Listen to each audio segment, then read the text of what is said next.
This program features live coverage of an African safari and may include animal kills and carcasses. Viewer discretion is advised. Good afternoon, everyone, and welcome aboard for your afternoon sunset safari. We are here on quarantine having a look at these wonderful impala. You can see it's still a bit gloomy, but it doesn't feel as heavy as it did this morning, so hopefully there won't be any rain.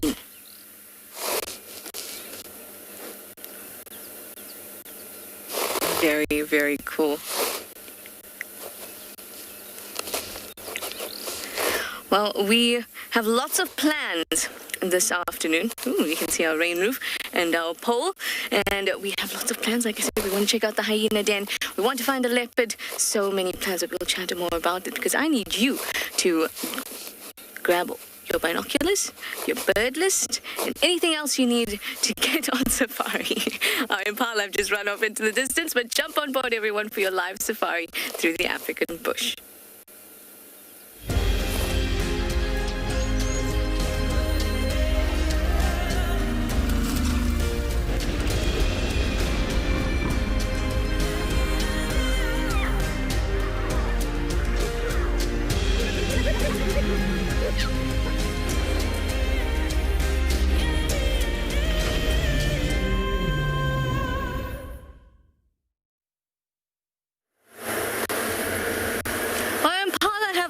Away.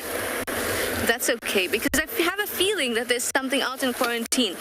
In camp, almost all the antelope were hanging around. The impala, the waterbuck, and the gnus, the wildebeest, were all hanging around in camp. So I'm going to have a really good sniff around quarantine because that usually means that there's a predator here, or at least there was one.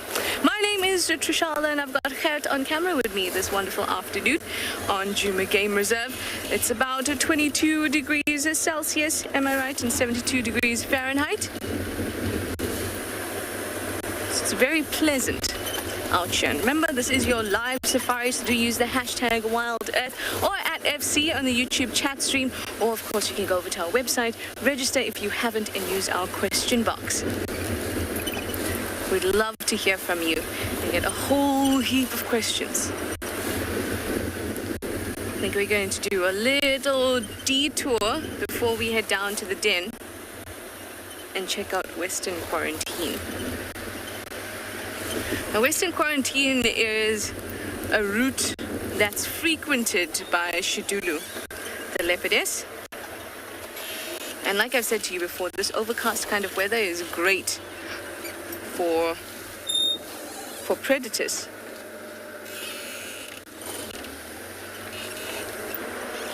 Remember, I said to you that you can ask questions using our question box on our website if you register. While you're there, why not jump on?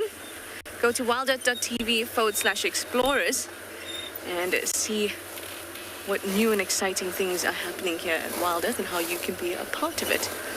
Become a Wild Earth explorer.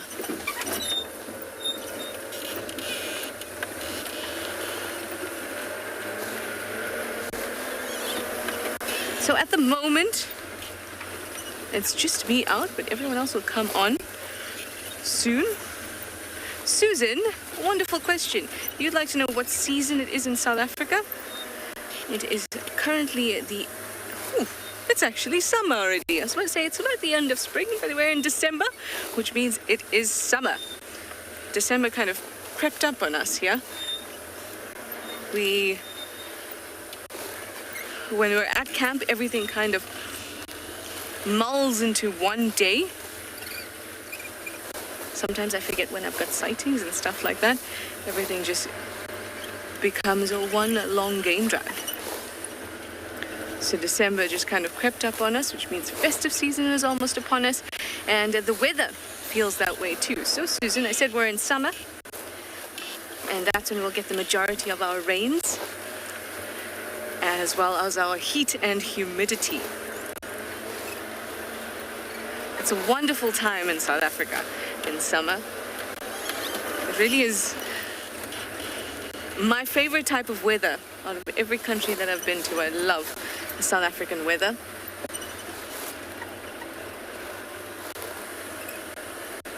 Some people say it's a bit too humid, and sometimes it does get a bit too humid, where you can have a shower and then step out and feel like you've just now had another shower of sweat, and now you have to go back into the shower and have one that's very cold.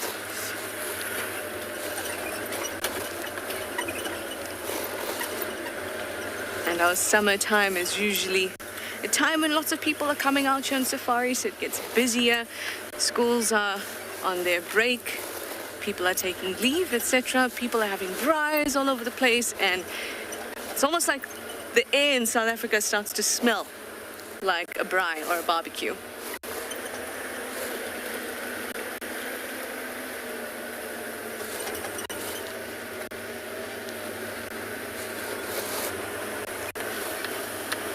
So I was saying to you that I'm on this road because Shidulu frequents it.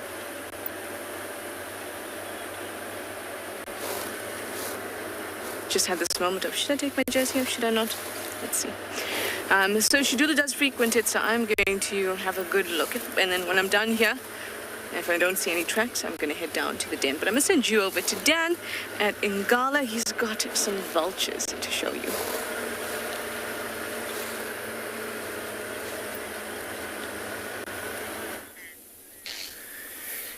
Good afternoon, everybody, and welcome to and Beyond Ingala. Seems like the rain has stayed away. It's probably sitting at around 20 degrees Celsius this afternoon. We've got quite a few vultures, and I mean, there's lots around us on our right-hand side and on our left-hand side. It's a bit of a gloomy day, so they're not up in the sky looking for food. I wonder if they haven't maybe found a female impala that's just given birth this afternoon. But anyway, welcome to And Beyond Ingala, everybody. I'm Dan. Hope you're all well. On camera, we've got BK this afternoon. So, plans for this afternoon, what we're going to be doing is, look at these vultures. They've actually all just taken off. A bit tricky to get them on camera, but let's see if we can't keep going. See if we can find something. So, interesting, not even so long ago, about 5 minutes ago, I stopped to have a look at these vultures and have a good look around. Try and see if we couldn't find maybe the female impala that's maybe given birth. That's just my guess as to what might have happened. Might be a wildebeest also giving birth. There also might be something around that made a kill during the day. And interestingly enough, we stopped. I did a short little walk trying to see if I can find any tracks of predators around. And as we'd stopped, there was a leopard that we heard calling. So the riverbed's not far on our left-hand side here. And it didn't sound like it was very far at all. Those vultures have all flown off now. So what I'm going to do is I'm going to continue down towards the riverbed. I might even stop again. It's amazing out here. If you can use your senses, particularly your hearing, it can get you a long, long way. If you know what you're listening to, from squirrels alarm calling to birds alarm calling, all sorts of things, making the right noise at the right time, you'll find yourself getting lucky quite often. Taylor, hoping for a leopard, let me tell you, I am too. Particularly in tricky weather like this, a leopard would be fantastic. This time of the year is also quite a difficult time for leopards. And the reason I say that is the abundance of babies around. So all the impalas with their babies, the leopards often don't have to walk too far to find some food. And I mean, one of the biggest ways that we actually find leopards and lions is by tracking them. So you'll see a set of tracks crossing a road or anywhere on the side of the road, and then you kind of follow those tracks until you get to the leopard. Now, with them not having to walk very far and to catch an impala lamb, and they'll eat it very quickly, they don't even have to come towards the roads or any area that we can spot the tracks. So the leopard viewing can be a bit tricky. But that leopard calling, my guess would be right, there's a female in this area whose cub is kind of getting to the age where she's going to be leaving mom, or mom's also going to be leaving her, and she's now actively looking for a mate. It's quite early in the day, it's about 3:30, 20 to 4, and for her to be, what we say, rasping. I just want to stop and have a quick look, see some elephants on the other side of the riverbed, see if we can get BK to pop them into shot. There's lots of them, in fact. Let's see. Do you want to go a bit forward, Beeks? So what I'm going to do, actually, there's elephants are quite tricky to see from here on the riverbed. I might pop into the riverbed and go and have a look at them from there. And this actually sounds exactly where that leopard was calling from. So I'm going to quickly pop into the riverbed, have a look at these elephants. It's a really good time to turn off. Watch the elephants, and while we're watching the elephants, keep a real good ear out to see if that leopard doesn't call again. And if it is that female, if she keeps rasping and looking for a mate, she will bring our attention straight to her. She may be walking and moving, calling and actively looking for this male that might be calling back at some point as well. So we're about to drop into the riverbed. It's a really beautiful area. Have a look at the trees around as we go down into the riverbed. Just gonna...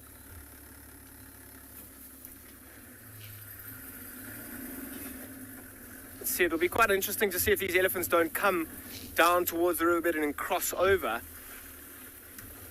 The banks of the riverbed provide lots of food, soft material, soft nutritious grasses at this time of the year for these elephants. They may spend a bit of time on the banks feeding, or they may come across over in order to feed on the other bank as well. Pussy, what trees do we have at Ngala?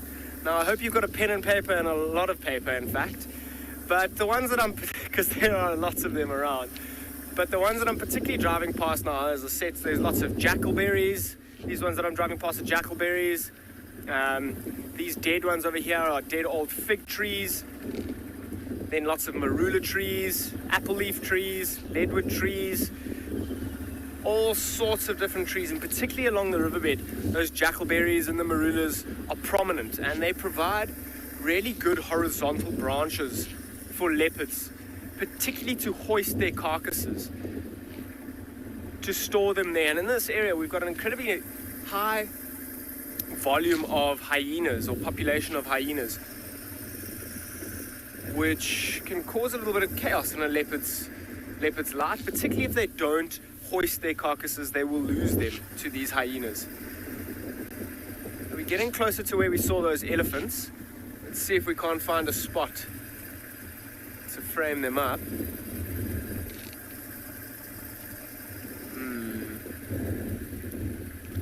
A little bit tricky there.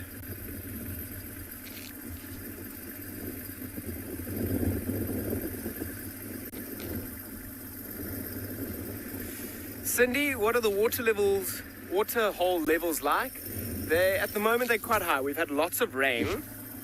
I mean, you're probably asking that question, and correct me if I'm wrong, because you don't see any water in this riverbed. But this riverbed is almost like a floodplain kind of river. And only when there's huge amounts of water or rain will it in fact flood. But the water levels in some of the watering holes, they're full. They're pretty full, or filling up as well. I might do a quick little turn around. It seems like the elephants have moved a little bit further up onto the bank.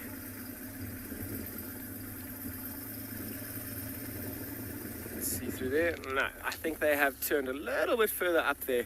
Let's see if we can't find them. It's a bit tricky. I mean, the vehicles struggle in these riverbeds. The sand can be a bit tough. As you can see, I'm turning full to the left and not doing too much. Let's try this again.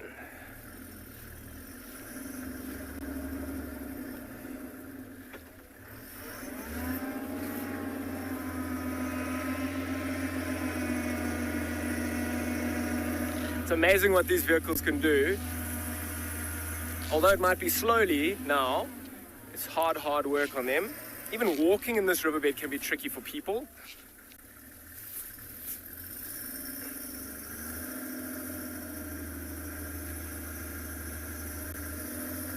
Slowly does it though.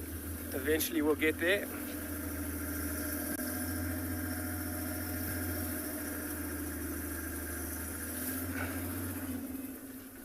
There we go. So I'm going to ask Beeks actually to pop the camera on this left-hand bank. And let's see if we, between yourselves and me and I, let's see if we can't spot these elephants. I mean, you'll think that a huge, big elephant weighing up to even about 6 tons or so will be easy to find. But I promise it's not always that easy. they seem to sometimes just disappear. So keep a good lookout. Let's see if we can't find them.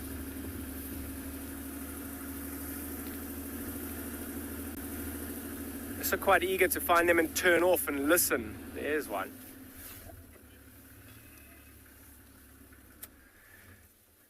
Lorna, how does the cold weather... Oh, and there are the elephants, fantastic. Lorna, how does the cold weather affect the animal's behavior? And the cold weather will actually encourage them to move around quite a lot more. It's similar to us. I mean, if it's very, very hot, and this time of the year in South Africa, it can be incredibly hot and incredibly uncomfortable. So the cooler weather may encourage, particularly these elephants, to move and continue feeding. Predators like leopards as well, they will use this cooler weather to move around and in fact hunt. So, I mean, the cooler weather encourages lots more movement and behavior to be happening around. So that's what we're really hoping for this afternoon. I'm hoping the rain stays away as well. There are quite a lot of clouds, but it looks all right for now. And looks like the next few hours will also be all right. Have a look. I mean, you were talking about the cooler weather. Can you see those ears kind of flapping? I mean, we had quite a lot of rain this morning. It's cool. But in this riverbed, it's actually starting to heat up quite a lot. It's almost feeling quite humid and quite muggy. And those elephants' ears, when they move like that, they will be regulating their body temperatures. Maybe that one's gotten a bit hot and trying to cool itself down. And as we were saying earlier, this kind of spot, I'm glad we've found these elephants in a decent spot to have a view. A real good time to listen. And the camera's facing in the perfect direction as to where I thought that leopard was calling. Listen. Did you hear that? I don't know if you guys heard that, but that was in fact that leopard, and it's now kind of coming back from behind us.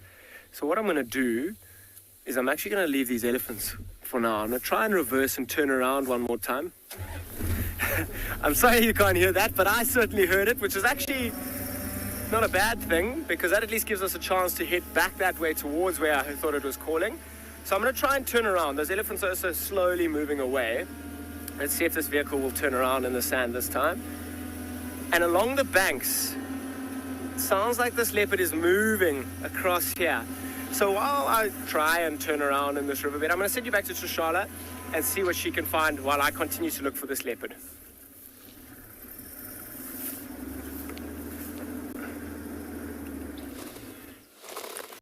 Ooh, that's some of the most exciting moments in the bush, Dan. I'm sure he will find that leopard. We hear it calling. Ooh, so much excitement. Gotta go and get it. Here we have our batis nest, our chin spot batis, without anybody in it, which is a bit unfortunate.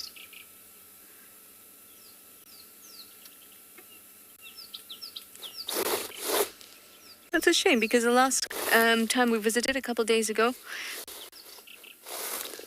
the batis was here. Couldn't see if the chick was there, but there would be no other reason for the female to be sitting in it if the chick was not there. But at least we can see how lovely the nest is and how well constructed it is. Tiny little thing. It's got only a diameter of about 5 centimeters or so. Really, really tiny nest.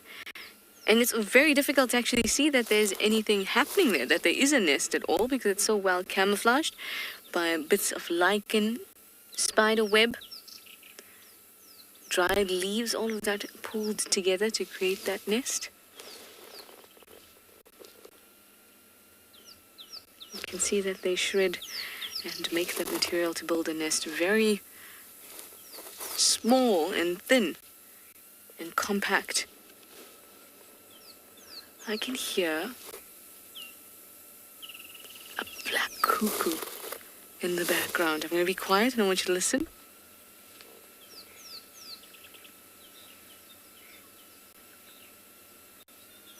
Ooh, it's so faint. It goes, I'm sad. They don't generally respond when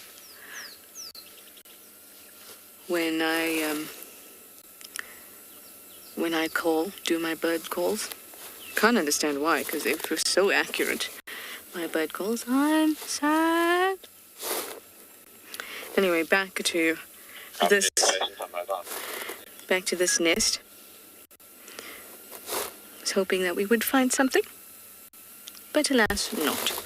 So we're going to keep on moving and go to the Hyena Den. Hopefully they'll be out and about. There could be other nests nearby, I hope so, but it seems that our helmet shrikes have moved on and I hope that the larger ones that we saw in the southwest have fledged. That's my hope. I know the ones that nearby, the helmet shrike nest that's nearby, that didn't fledge, unfortunately. And this little battis is very unlikely to have fledged either. David, you would like to know what is my favorite type of nest? It's a community nest. Spider's nest. Not a bird's nest, but one for the spiders. That's my favorite kind of nest. Those spiders are nocturnal. Every time we see them, we usually see them during the day because it's easier to spot them. But that means we don't get to see too much activity. So this evening, I have two plans for this evening. And if I forget, you need to remind me. Let's go see if we can find some spiders. Coming out of the community nest, spider's nest. Looks like a horror movie when they're all out and about. I like it. And hopefully today it'll be dry this evening, and then we can have a look at the mushroom spores as we wanted to.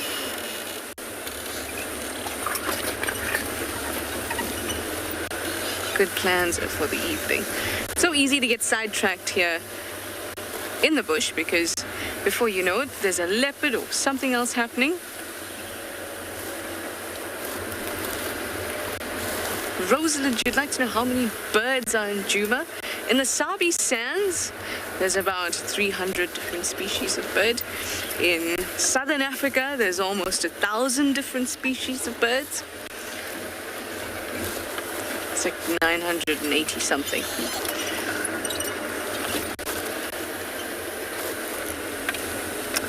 So a lot. That's why going birding is sort of like finding a little treasure. You don't know what you're going to see. So much potential, and you travel around. What Pinda will see, being in KZN, is different from what we'll see. What Tswalu sees, and it's all still South Africa. We have great biodiversity hotspots, high concentrations of different species in South Africa. Wow, it must be my lucky day. See, I told you, when you guys are with me, there's luck to be had at the Hyena Den. I'm just going to say the last couple times that you drove with me to the den, maybe your luck was just a little bit faulty, but this time, thank you so much for sending the good luck. Hello, you guys. You're spread all over the place. I'm just going to stop here for now.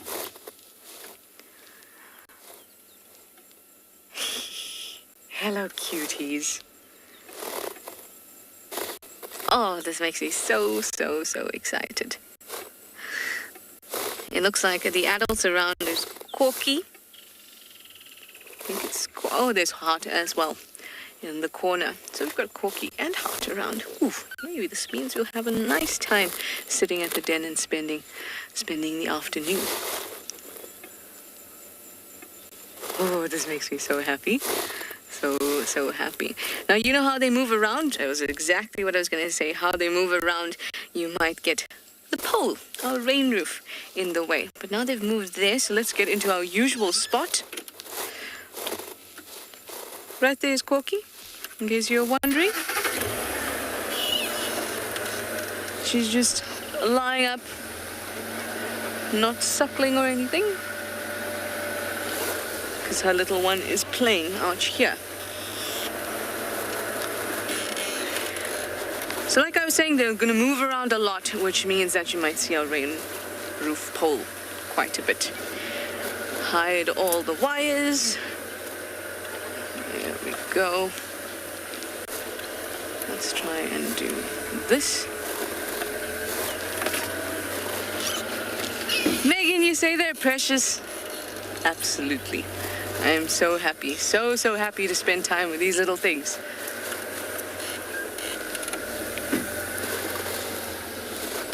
See if we can get a little bit further in. Wow. I guess we're going to be here for a while.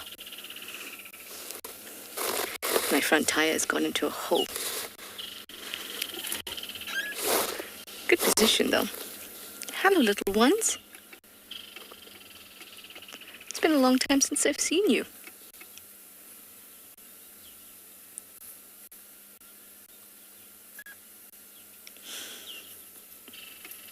So furry and fluffy. Smelling very much like wet dog today. And now too close to even foam. At least they're not biting anything. Over there is Heart.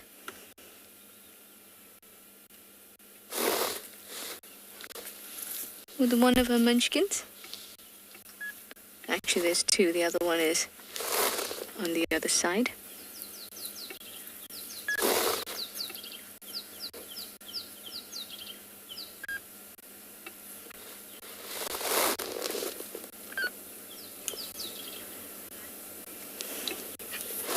Warthog Queen, welcome aboard. You'd like to know how many hyenas there are in this clan? Okay, I'm going to try and count. Corky, Ribbon, June, Heart, and Tima. Cubs,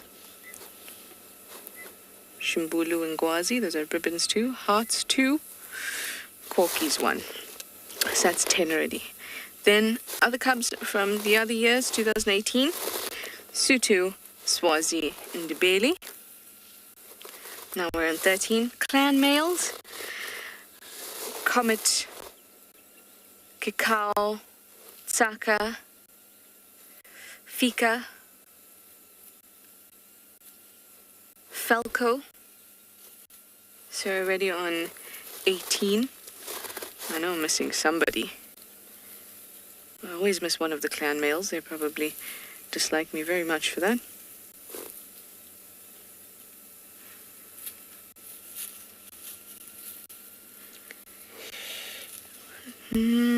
Oh, Kuma and Koza. So that takes us to 20. Oh, Luca, 21. And I think that's everybody. So there's 21 individuals in this clan.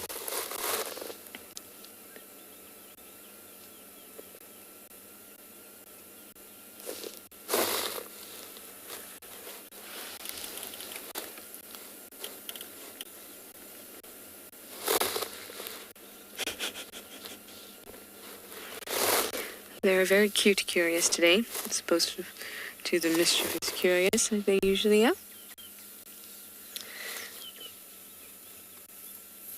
Ribbons too are getting really, really nice and big.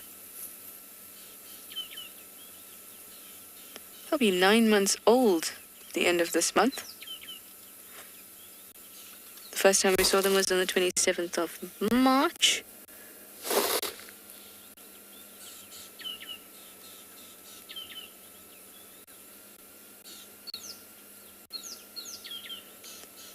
So they are growing up very, very quickly.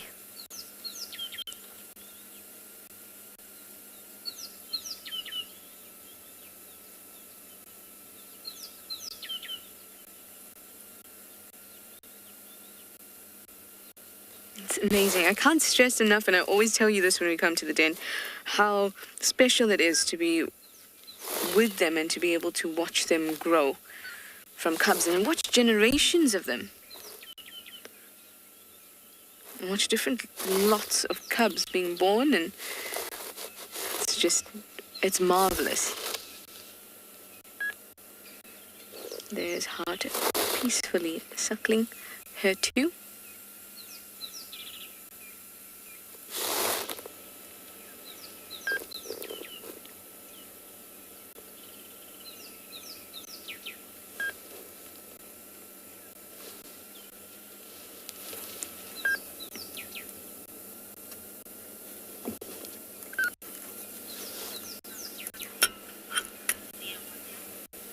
Dear Wata, you'd like to know when the cubs will start hunting with Mum. It will take them some time. By about a year, they'll already be following Mum around. In fact, before that, between 6 months and a year, they'll be following Mum around if she's hunting. She may not bring them to scavenged carcasses because she doesn't want the animal that she's scavenged from or don't want to put her cubs at risk. So Ribbons too have already been following Ribbon around, and I know that because I've seen their tracks with her tracks as she's walking, and I've heard them whooping around camp. So they're already following her around. But they still won't be proficient hunters before a year old. They'll still be suckling from Mum at that time. Remember, they're only weaned at about a year and a half. Just before that, 15 months to 18 months, that's when they're weaned. And that means they have a long time to develop the strength and skill needed to hunt. So prior to a year, they'll give it a go, but they're not going to be great at it. And then after a year, she's going to really take them along and try to get them to put their practice into practical use.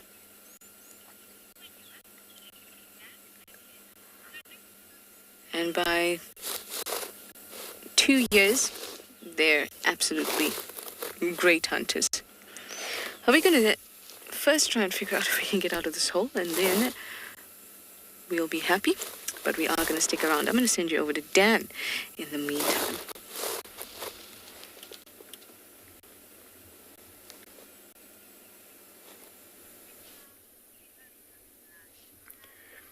Good afternoon and welcome back to And Beyond Ngala, everybody. Now in the riverbed, while we were trying to follow up on that leopard rasping or leopard calling, managed to find this kudu bull. There's one on the right hand side, but out of visual for now, so I'm going to stick with this one. But an incredibly beautiful animal, and look how majestic it is when it walks through there. The white stripes on the back, that beard in the front, those horns. Now, let's see if it's going to disappear. So I'm going to drive forward a little bit. Bear with me as I try and reposition. Now this animal in particular is quite special to this area and very well known to people who visit the Kruger National Park. It's in fact the symbol of the Kruger National Park with those big, beautiful, majestic horns. And one might think that because of the size of this animal and the size of its horns, let's have a look at that one on the right-hand side. It's quite a beautiful view, actually, and looks quite a bit bigger than the one that we've just been with as well.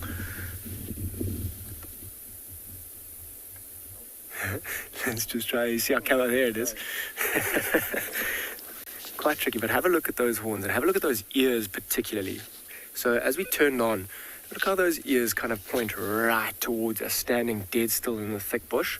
That white like chevron in between its eyes. Look at how that ear on the right-hand side is moving. Might have heard something. Like us, sitting here in the quiet, listening to see if we can hear that leopard calling again. That kudu is relying on its sense of hearing incredibly to listen for danger or what's going on around it.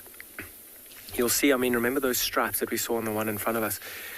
They spend most of their time in these kind of thicker areas, whether it be on the bank of the riverbed or in a thicker area feeding on trees and little bushes, and that's where they can't really see so far. So you see how big those ears are in proportion to the rest of their body. They rely hugely on their sense of hearing to look out for danger. So this male, have a look at those horns. I was talking about it earlier and being so iconic to the Kruger National Park. People would think that these great big animals are really good fighters, but it's not so much. So enlightenment, I'll answer your question shortly. Are there bulls solitary? The answer to your question is no. So this bull that we saw on the right-hand side, and it's different to the one that we saw in the riverbed, but they don't work together. So you'll see we've just kind of come out of the breeding season for kudu where there'll be super competition. But once that competition is done and they've done the breeding, they'll then move off on their own. But maybe in a group of 2 or 3, even up to groups of about 10 or so. And you may often find... Sorry, just stopping. I thought I heard that leopard calling again. I just saw beaks going, listen. Even up to groups of about 10, but they don't really work together. They kind of just move together, using particularly that sense of hearing and sense of eyesight as well, all together to look for danger. Look at those white tips at the tip of a horn. So this is a bull that's mature. Look at how thick his neck is, and there are those stripes on the side of it. And as it walks through that bush, those stripes kind of act to break up the shape of this animal, so that when predators are hunting them, they can't pick out an individual or one shape. It'll help to break them up and blend into their surroundings.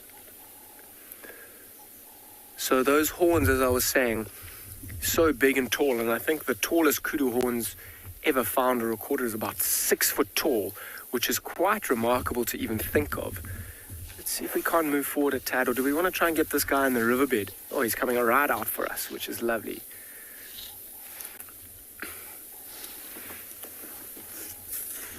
Once again, those ears facing right at us, listening very carefully. He spent the past few minutes feeding. I wonder if because he was feeding and so concentrated on it that his awareness was into the bush, and as he turns around he needs to make sure that nothing is snuck up on him even in the past few minutes. Have a look at that bird, that oxpecker on its front right shoulder, looking for ticks. So I haven't heard that leopard while sitting here. I may spend a little bit more time with these kudus just to give ourselves the best chance at listening and seeing if we can hear that leopard calling. Maybe give it a few minutes. If not, I'll continue going, seeing if we can't find tracks of this leopard where it's crossing over the riverbed.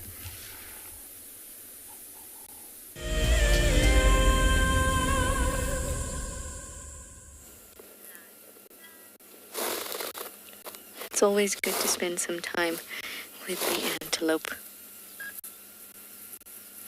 Well, we're still at the den, obviously, but this time we're going to listen to the sounds here at the den, be able to hear the little patter of their feet on the grass, and hopefully even some squittering and maybe even a whoop.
It's really nice just to sit and watch them and listen at the den. And that was lovely. Didn't make too much sound, but still a peaceful moment here at the den.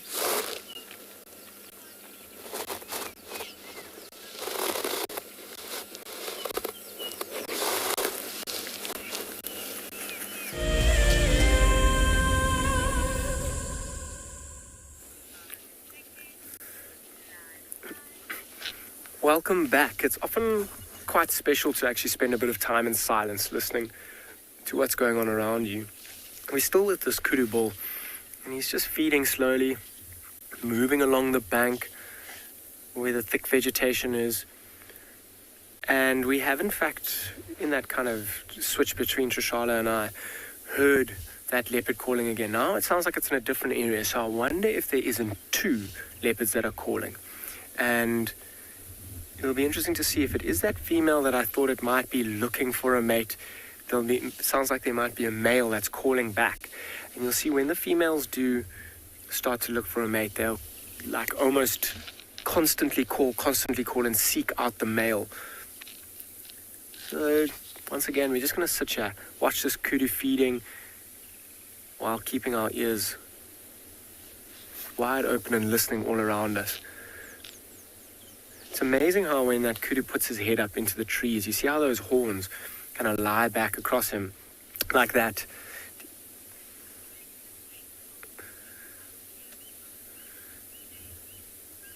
Jay, what's the estimated weight of a fully grown kudu?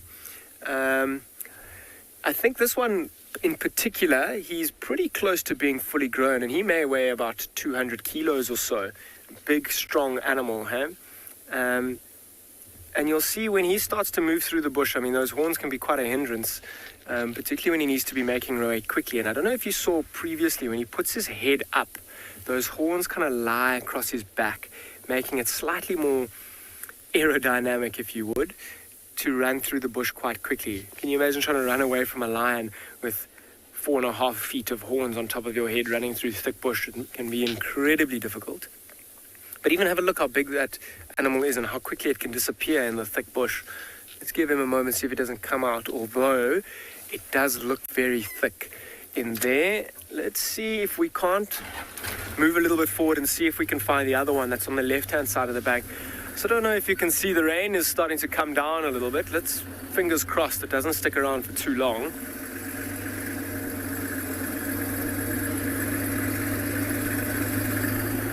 Oh, here's this other one. Nice and close.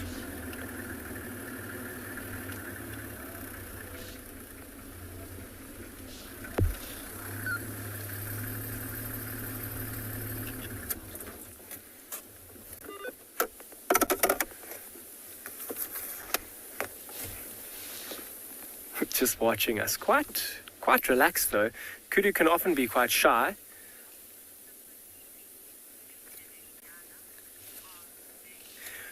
RJ, what's the difference between a kudu and a nyala? Now, first things, I know it's quite difficult to kind of comprehend while watching a kudu like this without a nyala next to it, but a kudu is quite substantially larger than a nyala. A little bit lighter in color, and the nyala has got quite shaggy coat as well. Those are the major differences. I mean, particularly the males. I mean, the females are very different. The females are like a tanned color with white stripes like you see over here. And the female kudus look a little bit like the males, just without the horns. So move a little bit forward. He's kind of gone behind the bush. See if he won't let us move a bit forward.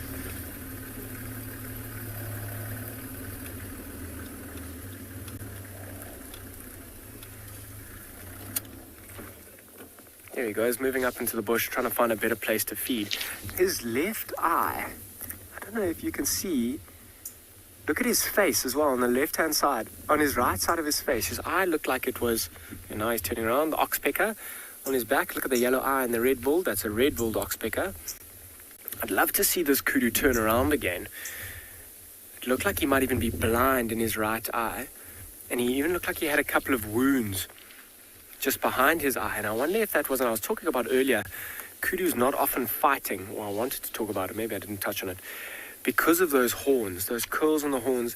They're far more for a display rather than a fight. So you'll see males, if they're trying to compete for females, they will kind of move around, walk around, displaying and proving to the other one that they are in fact bigger than the other one. And if they are and they both agree, they'll actually avoid a fight completely. And however, if they are quite closely matched, look at that, can you see that right eye of it? I wonder if that wasn't from a horn that maybe went in there. So when they do fight, if they're super closely matched and they do fight, the curls in those horns can often get caught together. And that will almost certainly, if they can't get unhooked, will be the death of at least one, but very likely even both of them. Because even if the one dies, maybe its neck breaks, or the other one will just die of exhaustion or starvation or even thirst. I mean, the silence is unbelievable. These kudu will move around quite slowly and very carefully. Excuse me, even when they're walking, you'll see Let's see if this one won't do it. To keep extra quiet, it's something that we call register. So when they walk, they place their front foot into a track, and then they take their back foot and they put it straight into exactly the same track that their front foot came into. And that will ensure that they are as quiet as possible when they move through the thick bush. I'm going to send you through to Tswalu at the Hyena Den while I continue to look for this leopard.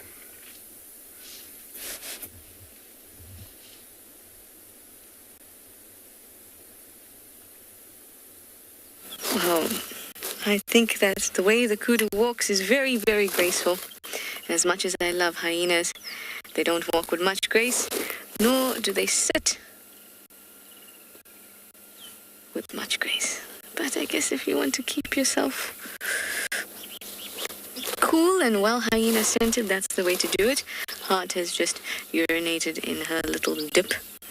Hyenas will do that. They'll kind of make a little bit of a form and then sit in it, and then often urinate in it and sit in it again, which it has just done. I'm sure there are lots of views, but it's just the way it is.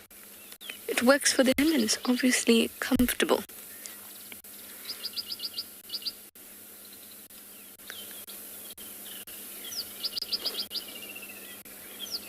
You saw on one side of her body, it's obviously not the first time she did it, because then she got up. You saw she had a urinary mud patch on her side.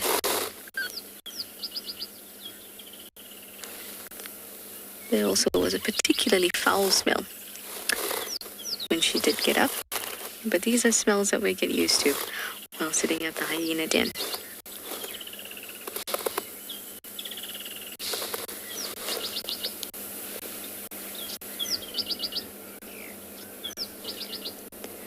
The other cubs are being adventurous.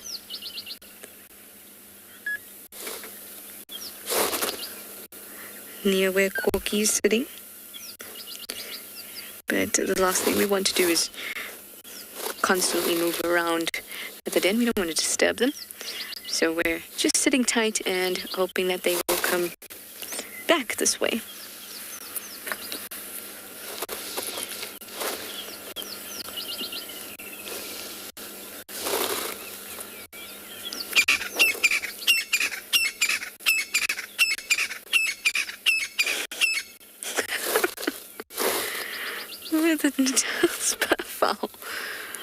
Screaming.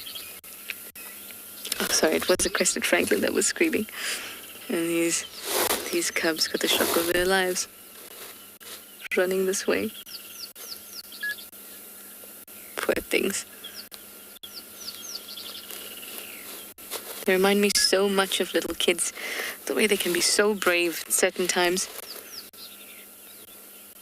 And anything that's shocking, unfamiliar, or too close, or something doesn't sound right, it doesn't matter how brave they think they are. If they're not used to it, they come running to the den.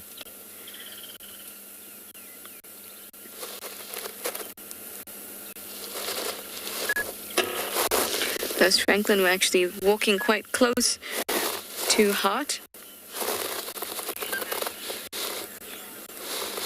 Jean-Claude, you'd like to know what the bite force of a hyena is? It's 1,100 psi. Huh? Which is the strongest out of all the predators that we get here, except for that one predator that is unsung, that being the Nile crocodile. These little rascals are now looking for that francolin behind our vehicle. I'm sure it'll call again, and then they'll run this way.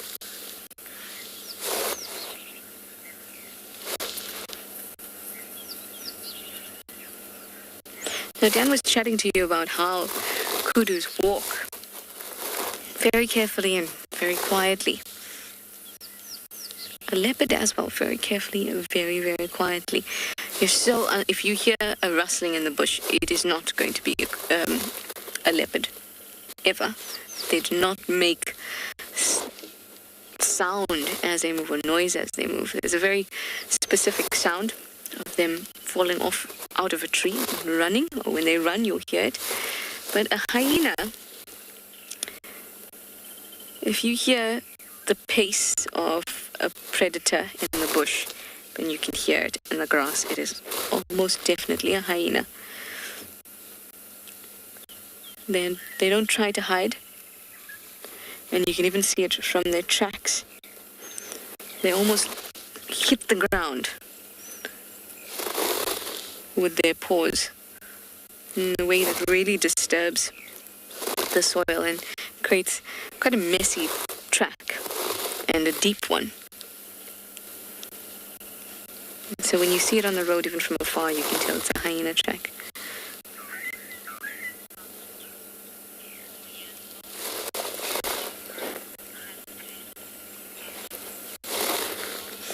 Hi Joshua, you have a great question. Sorry about our rain roof pole there. You'd like to know, why do animals have tails? That is a very, very important question. Very impressive of you to ask it only 4 years old. Well, you know, we have some really sensitive parts in our body. Like anything you use to go to the loo is very, very sensitive. And a tail blocks that, covers your behind, where you can get hurt, or things like ticks and other pests could go after the skin in that area. So it's important to cover it up. So you and I, we wear pants and we stand upright so our behind is not poking out into the air. And if they didn't have a tail to cover it, then it would be a really good spot for anything like mosquitoes, ticks, pests to latch onto. So it's to protect their sensitive parts.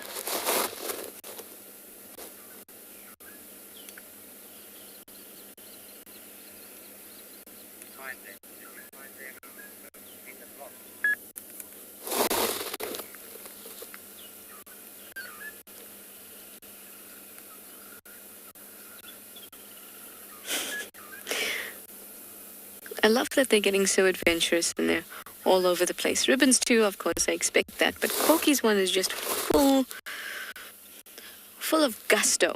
You know, she's just a confident little creature.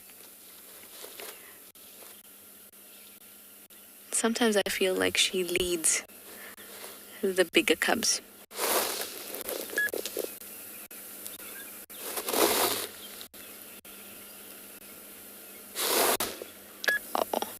Isn't that cute?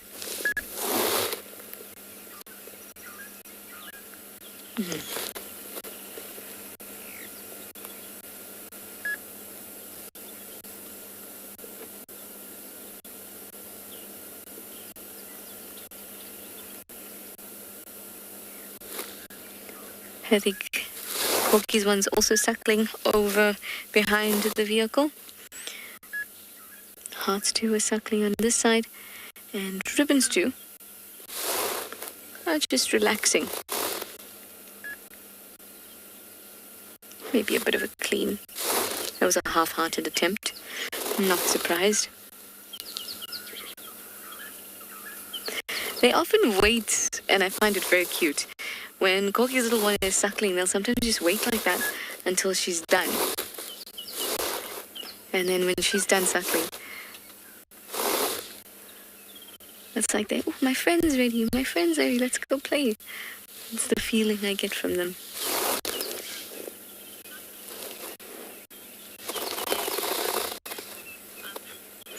Ahmed, you'd like to know, how do other predators know to be scared of hyenas? Scared is a strong word, so cautious, I think, is a better word. And it's not just from hyenas. Do you remember we saw with Insele? She was very cautious of the wild dogs. Predators are cautious of each other. It's not particular or special to hyenas. The difference with hyenas, though, is that they are a little bit more daring, a little bit riskier than other predators. Other predators will prefer to have a standoff and each leave without or unscathed than to actually have a confrontation. So there aren't predators that are scared of hyenas, but they are very, very cautious of them. And the way they know this is, one, from thousands and thousands of years of living in the same environments together, developing responses to the way they smell, to the way they sound, and then also learned behavior. Because it's not simply, oh, look how cute that is. It's not simply that they are afraid of a particular species. For example, hyenas will harass Tlalamba. But when it comes to Tingana, not as much.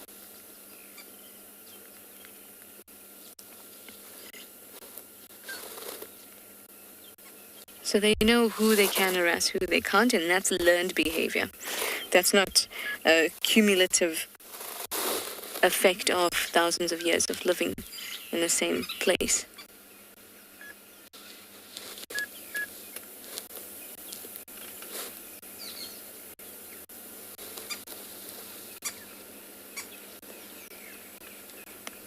Green wood hoopoe in the background that you would have heard there.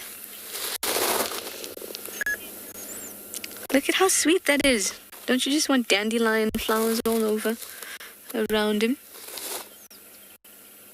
I do, and mushrooms. It looks magical. A really, really lovely time spent at the den this afternoon.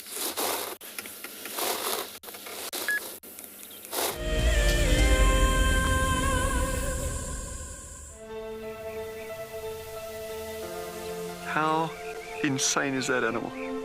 This is out of this world. Fantastic. Good, Mama. Wow, what a way to start off. Just such an incredible privilege to be out here. It just keeps on delivering. There you go, there you go. Heart is pumping right now. 3, 2, 1. You are live, you are live. Look at this, everybody. We've got a live kill.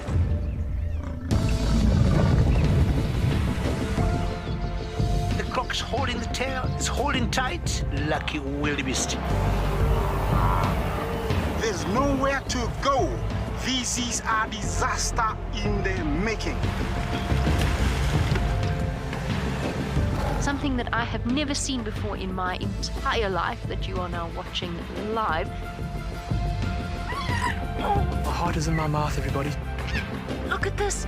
It's gonna make it. It's going, it's going.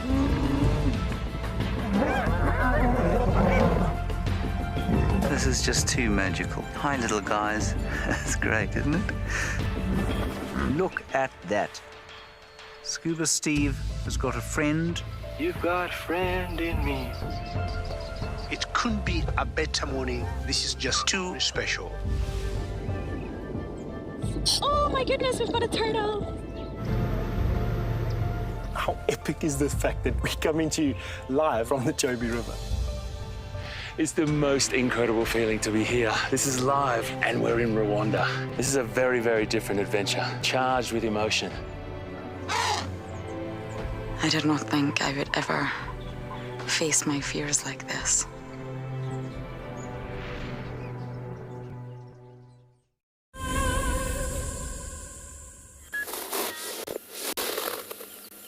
These two are mooching about like they're restless and they don't know what to do. They can't suckle, and they don't have any friends to play with.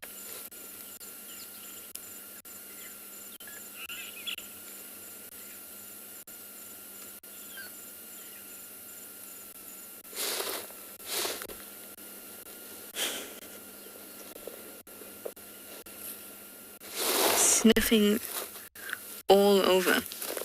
It's so important to know exactly what your clan smells like. So they'll spend a lot of time investigating scent marks, smells,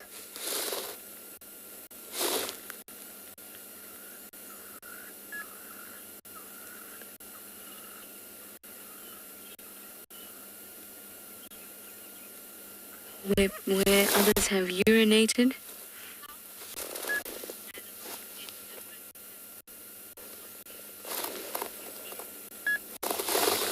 Hi, Danique. You're 7 years old and you'd like to know, how do different animals get different patterns on their skin or on their fur? That is a result of one pattern working well for them. So some animals have spots and some animals have stripes. When you see the spots on the animal, it looks like little shadows. And here in the African bush,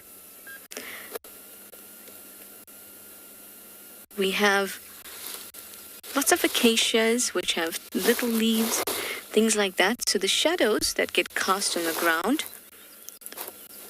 are like little spots. So if you are an animal trying not to bring your attention to yourself, then having a spotted coat would be very useful. We call that camouflage, don't we? But what if you were a tiger and you were in a dense jungle forest and there you just get slivers of light, long bits of light? Then spots won't work as well for you. Then stripes would work better. So whatever works best is the one that animals will keep using. It's kind of like if you put your hair up for school and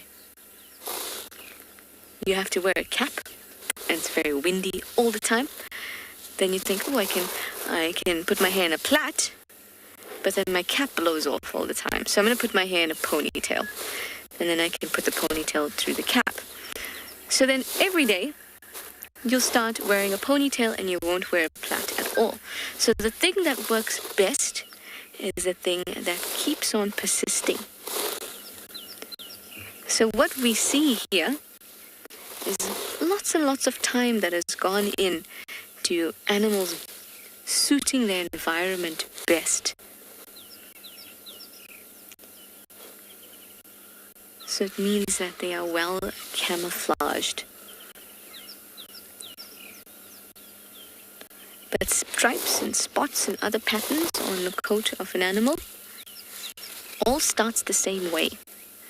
If there's a big blotch, like a giraffe, then that is a spot that's gotten bigger and bigger and bigger and just a little bit skewed. If we look at spots in a cheetah or in a hyena, those are very defined spots. Just like if you had a felt pen and you drew spots. And if we think about stripes, stripes are just a whole lot of spots in the same direction. And that makes a stripe. So you can make it out of the same materials, no matter what coat you have. But you just tweak it to see what works best for you to be camouflaged.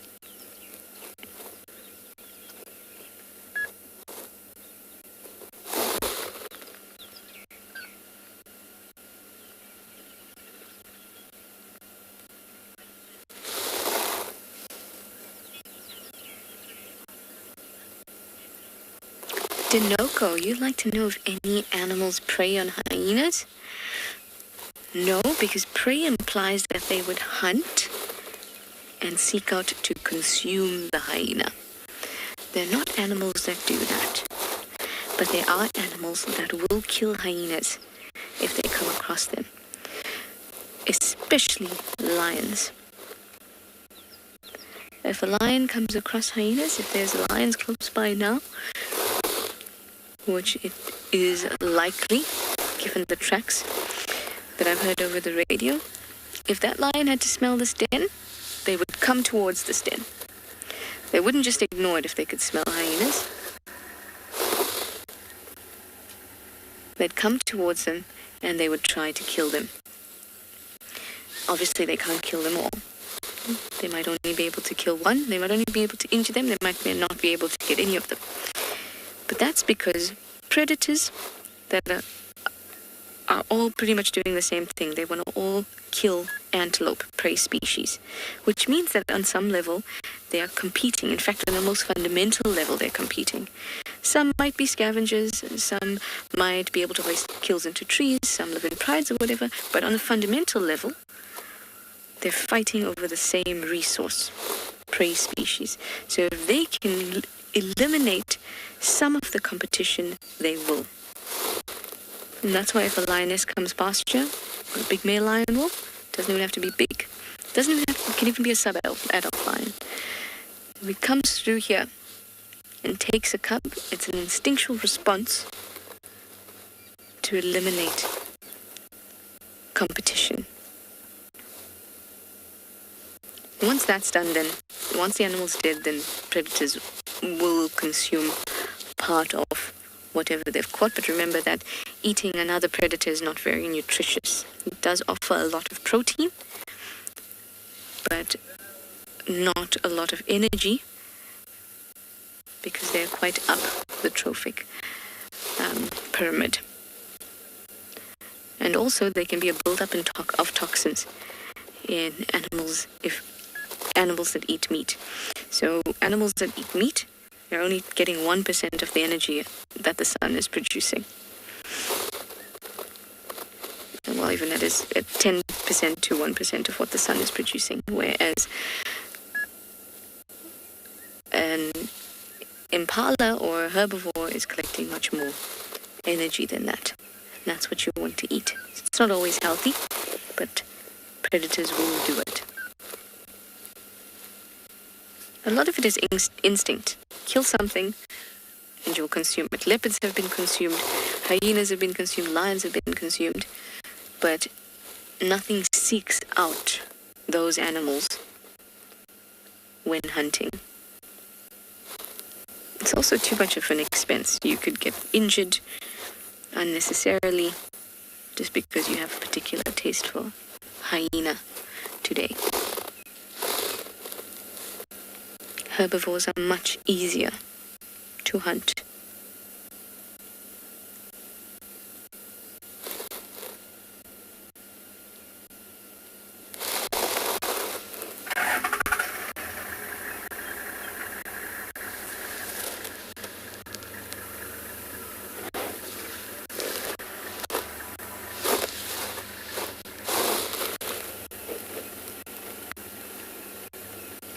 Look how they're waiting. In my head, they're waiting for little Corky.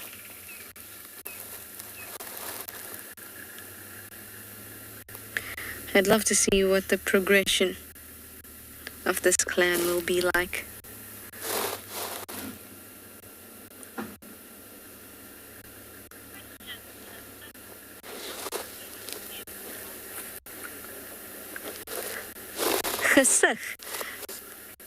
You'd like to know, are hyenas afraid of wild dogs? Again, it's not afraid of, it's cautious of. So if wild dogs come along and they have a kill, hyenas are going to join. But if the wild dog starts to chase them, they're going to run. And then they're going to come back. Because they're not afraid of each other, they're cautious of getting injured, regardless of who that predator is. But each still wants the primary goal, that is to feed. So it's not that they're afraid of each other,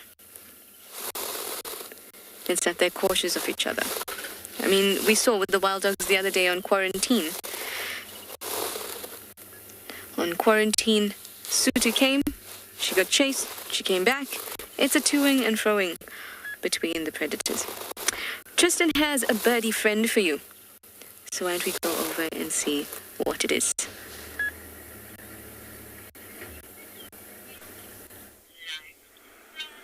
Well, while Trishala's being cautious of, saying they're being cautious of one another, as you can see, our Levailant's cuckoo, I'll get it right eventually, is also being fairly cautious as it tries to swallow a caterpillar. Well, now it's gone. That caterpillar was covered in hairs in the beginning, but as it was kind of manipulating it, so the hairs were falling off. Anyway, it is a very warm welcome to Rusty this afternoon. We've been fighting a few little gremlins, but we've sorted them out. My name is Tristan, and on camera I have got Marcel this afternoon.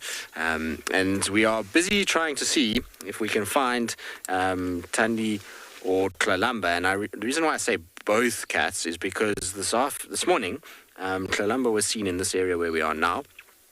And she was lost in this block, and tracks for another female leopard, which we suspect is Thandi, came into the same block from the other side. So we're just trying to see if maybe the two of them have met up somewhere here. We're kind of scratching around, hoping that we'll be able to find some sort of sign of either one of the cats. So far, no tracks coming out, but that's not to say that they're not around, or that they maybe did leave. The roads are quite hard in places, so it can be quite tricky to kind of see them as they go. But it's nice to do a bit of birding today. It's been actually a really decent birding morning. We've had, in the morning, and like I said, this afternoon so far, we've had a number of different species out and about, including a number of the migratory birds, which has been good. Now, in the foreground, you'll notice that there's a big kind of stump that is standing up, that is broken, and this gives you an indication of one, the storms that we've had of late, because you can see this massive knobthorn has broken and kind of fallen. But two, what happens when elephants expose bark for these knobthorns? Now, this particular tree has not fallen over because an elephant has pushed it, and it's not because the storm was so heavy that it broke the tree in half. What's happened here is the elephant has stripped bark from this tree, and it's exposed it to borer beetles, particularly, and those borers tunnel and make these little kind of tunnels through the center of this tree and its trunk. And what happens then is it's basically causing fault lines. Every day that there's wind, so the tree is being stressed, so those fault lines are causing fatigue on the wood, and eventually a big enough wind comes along, and this entire tree then breaks and falls. And it's a shame because this tree was still alive. It was not a dead tree. If you look at the tree where it's fallen, you can actually still see leaves on the branches itself. And so it's died basically from an insect that has gotten in it due to the fact that bark was removed by Ellie. So even though the Ellie didn't push it itself, it's been damaged by elephant indirectly, which is a bit of a shame. Whenever we see these kind of big trees like this, particularly knobthorns, breaking, it's really not nice at all. Zach, you're asking how we track for leopards. Well, basically, Zach, what happens out here, we're very, very lucky that we have quite habituated individuals, so leopards that are used to vehicles as well as being tracked on foot, because when they are born and they are put into a den, we obviously follow their mother's tracks, and sometimes that means that we bump into them with the little cubs, and the cubs get used to seeing somebody on foot, and while they know that they need to be careful of it, they don't get to the point where they fear us as much, and that means that we can follow their footprints. And so basically, as we drive along, what we're looking for is any sign of their footprints on a road, and we follow those as long as we can, and then they cut off roads, and generally they're going to go on game paths, so you can follow along a game path, and if it's in the winter conditions, then, well, it's much easier. Now in summer it's a little bit more tricky, and you follow those footprints until such time as you either hear alarm calls, or you see the cat itself, or potentially you lose the tracks. Now with leopard tracking, I reckon your success rate, if you're lucky and if you're pretty good at it, would be 50% if you're really good. Most people probably only have about a 10 to 20% success rate in terms of actually getting onto leopard tracks, trailing them and finding them. They are notoriously difficult to find. We're just lucky here that we have an extensive road network which allows us to see tracks crossing over blocks pretty quickly. So in areas where you don't have as many roads, tracking leopards is much harder.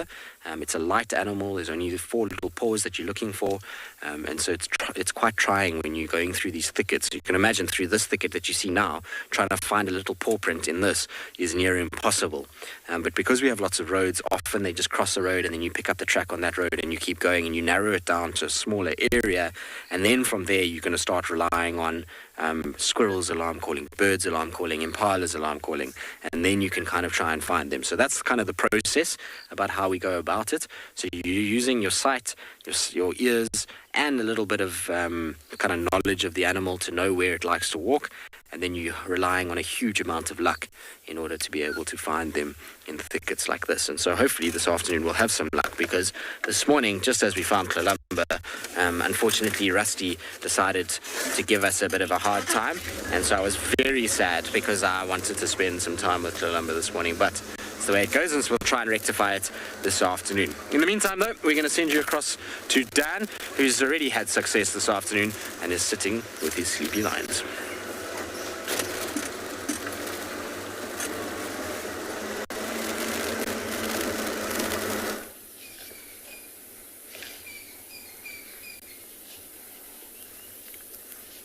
Okay, give me 1 second, Capra.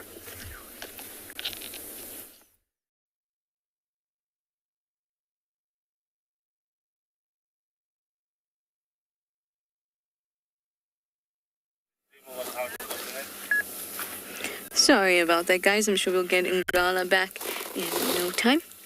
Corky's little one has just finished nursing, and now she's back in action. Look at that nose. Snuff, snuff, snuff, snuff. They have such well-developed olfactory bulbs. Broad noses, big nostrils, with such a well-developed sense of smell. All that personal information, what's their reproductive status, possibly their age, even where they are, where they stand in the hierarchy, can be passed on by smell. So they need to investigate every little thing to develop those olfactory processes. Remember, they can even smell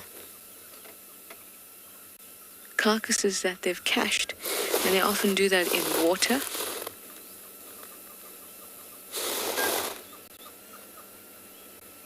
And all that takes practice.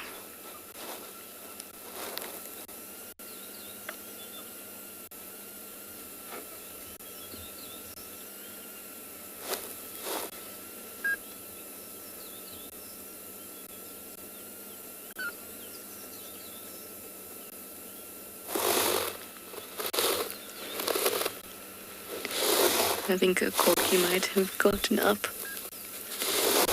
When an adult gets up and leaves, some of the cubs often just follow.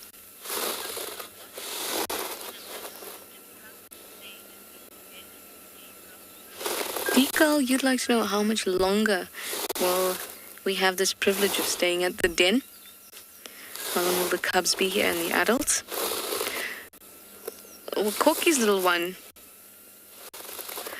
she's still got a few months in her, maybe another 3 or 4 months that we'll be able to see her at the den. But given her development socially, she may not be the biggest, but she developed socially much quicker, I think, than Hearts 2. She might be out of the den earlier, but the oldest two, Ribbon's 2 boys, they're pretty much going to be leaving the den in, say, 3 months or so. As in, won't be found at a den. So we have a limited time, but also that's not hard and fast. Sometimes at a year old, they'll go out seeking a bit of shelter in another den, or they'll kind of dig out a little space for themselves. It might be the same one, might be a different one, but they'll reach independence between 2 and 3 years old. So at between 1 and 2, they're kind of in this limbo of wanting to find safety, but not really requiring it anymore, kind of being too big to fit in any of the dens.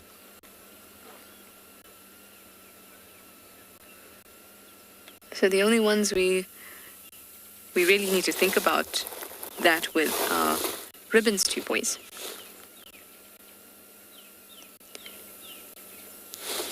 Hearts 2 and Corky's 1, they'll still need some time at the den. I remember seeing in the 2018 cohort of cubs, there was, even at a year and a bit, still see them around den sites. They might not be in it, but they tend to hang around it. Maybe it's just a place of familiarity, a place where they spent a lot of time in their lives.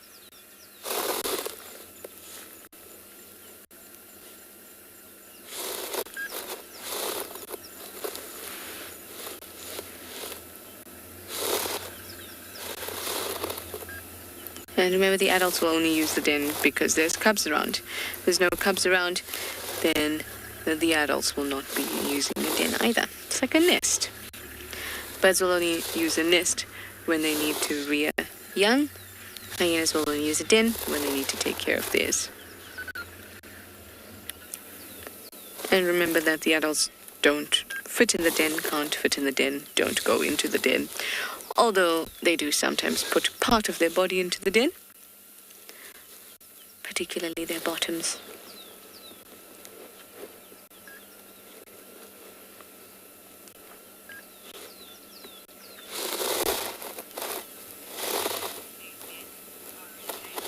RJ, you'd like to know how they dig their dens? Usually they'll find a hole that's already created, maybe from an aardvark or a warthog. They'll find that kind of disused burrow, and then they'll dig to adjust it to their needs. They can also start from afresh and dig their own den from afresh, but there's no need to do that when there's so many disused aardvark and warthog burrows that they can use. Porcupine burrows too. That's interesting. She got a bit irritated there with the ribbons too. Even though they're male, they're very high ranked because they are their ribbon's youngest cubs.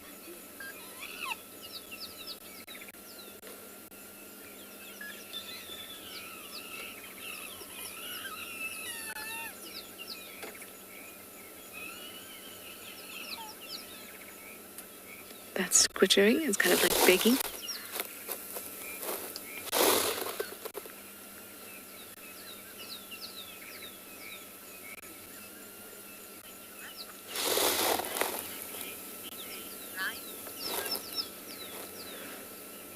Always interesting to spend time at the den and see the way that they interact with each other. But now I'm going to send you over to Dan. He's got some sleepy lions.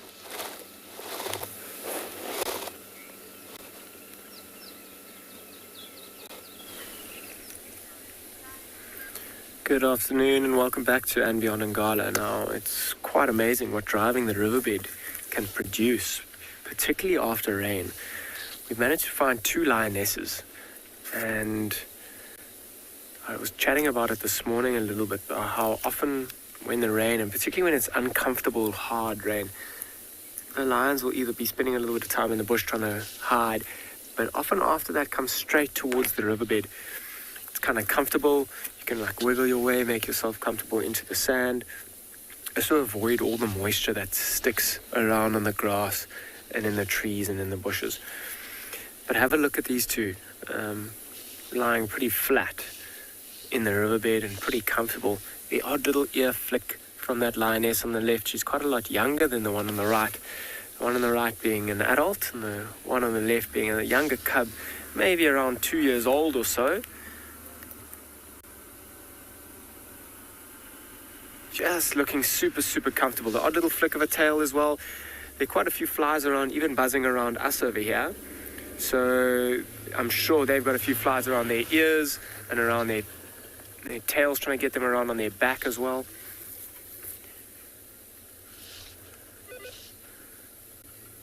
Amazing the color as well. I mean, have a look at that female on the right. Her white belly, you see how much it sticks out? And have a look at the one on the left. Look how camouflaged she actually is in the sand. She looks just the color of the sand. The one on the right hasn't even moved. I saw one flick of the tail. The younger one on the left looks like it's wanting to wake up.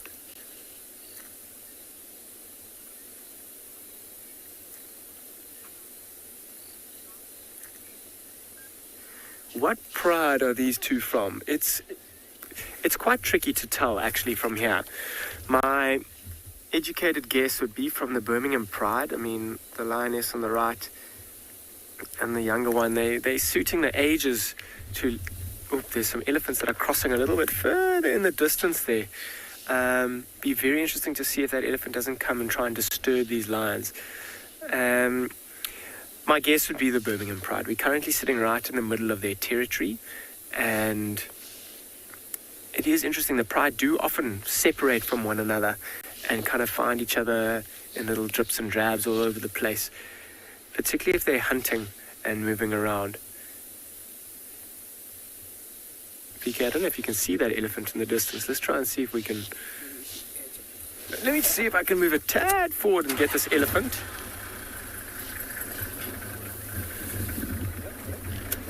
Okay, let's see.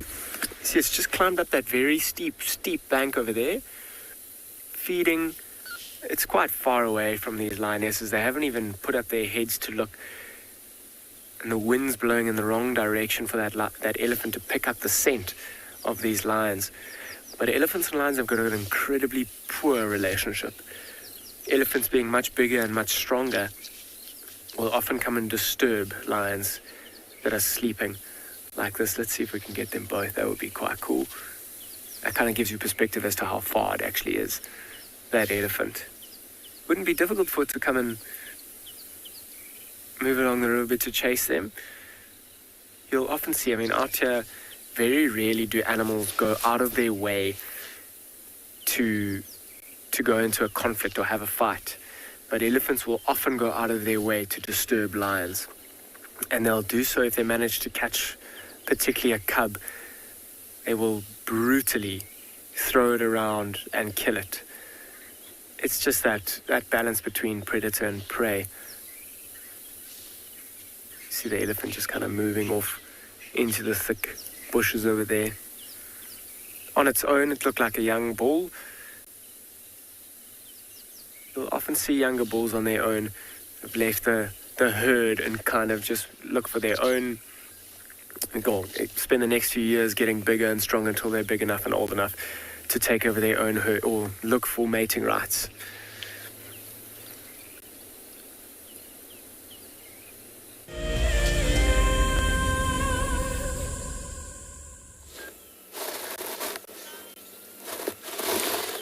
It seems like it is the beginning of playtime.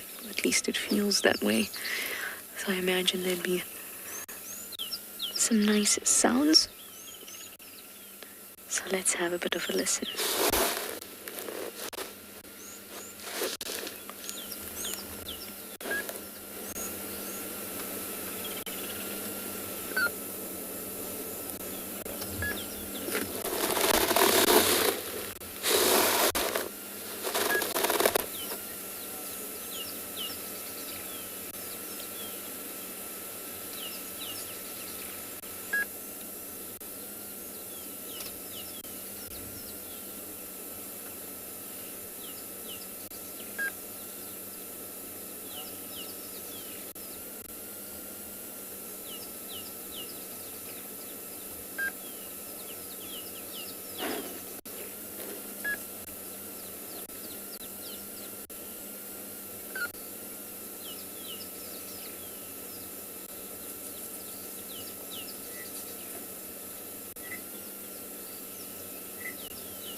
Here and there. Some squittering again. Oh, really, really awesome time here at the den.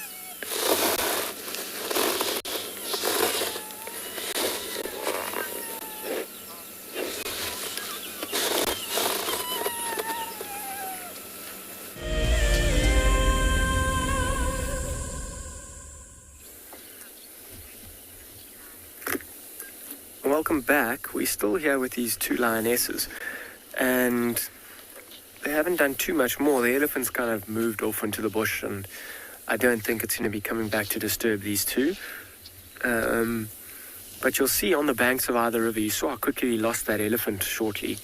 And anything can actually be making its way down into the riverbed. And if it does startle these lions, remember those kudu that we were watching a little bit earlier this afternoon? If they perhaps are walking along the riverbed and walk down from this thicker bush into these lionesses, they'll kick into gear very quickly and try and take advantage of an opportunity like that. Now, just want to point your attention to the lioness on the right-hand side, the bigger, the older one, where you can see her white tummy. And if you're looking at her white tummy, you can actually see one of her teats. It's quite, you see how that breath of air in? She actually exposed that teat a little bit. Now, I'm wondering if she isn't pregnant. She looks quite full as well. There haven't been any cubs that have recently been born in the Birmingham Pride. But there has been a lioness that's been very pregnant. Now, I wonder if she's not kind of separating herself to maybe try and find a den spot to give birth to little cubs. I mean, for those of you who have been following and know the Birmingham Pride, they are world-renowned for their white lions. And the mother and the father of those white lions are both tawny-coloured lions or normal-coloured lions. And you'll see there's a very good chance. I mean, the father of those white lions will be the father of the cubs that this female is going to be having. It'll be super, super interesting in the next few weeks to see if she doesn't give birth to more white lions and increase this wild population of wild white lions, which is very small, currently sitting at about 4 that we know of. And this spot in the riverbed is really good for a den site. Maybe not, well, this spot might be very good as well. But in the past few years, all the lionesses that have been given birth or giving birth to cubs have all done it along the banks of this riverbed. We've been talking about the density of the foliage and the thick foliage on the banks. Those are really good areas to store little lion cubs. Now, this lioness, she does kind of look for a denning spot. If she finds a suitable bush or a couple of rocks maybe that she can hide herself, particularly in the first few weeks, and those little cubs, she'll need them to be completely out of sight, out of sound of almost everything. I mean, when lion cubs are born, they're very similar to domestic cats in how they're completely blind, completely deaf, can't walk, and rely completely on their mother to look after them and feed them. But it's quite tricky. I mean, this lioness will separate herself from the pride. You see how she has done this as well. She'll have to look after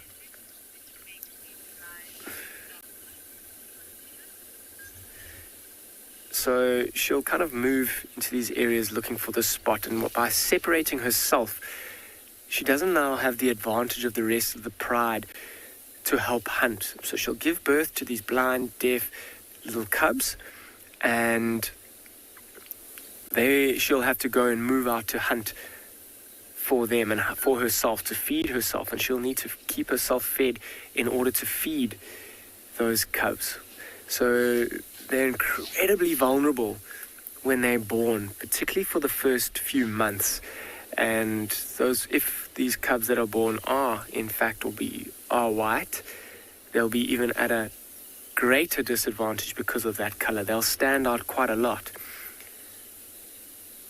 So it'll take she'll chop and change between den sites in the first few weeks and first few months, particularly if her den site becomes compromised maybe by hyenas, or animals start to work out that she is hanging around there. And she may move her cubs, particularly in the first few months. She may even have to pick them up one by one and move them to a different spot that she's chosen in the riverbed, if she chooses the riverbed, that is. And then they get to about 3 months old, and then they start to be more confident, walking around, moving around. And that's the kind of point when mom starts to introduce these cubs to eating meat. She'll still be suckling them. She'll suckle them till about 9 months old or so. It is different between each litter of cubs.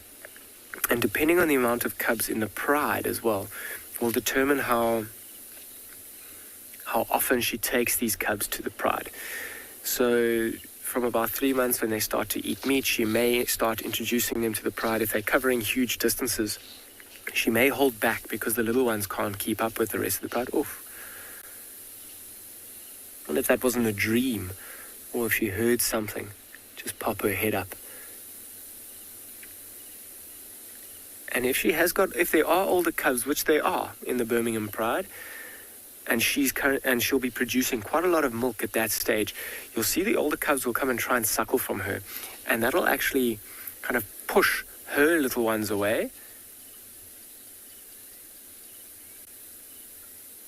putting them at a disadvantage that they don't have any food. So Tristan, I'm going to spend a bit more time with these lions. I wonder if the rest of the pride isn't around here.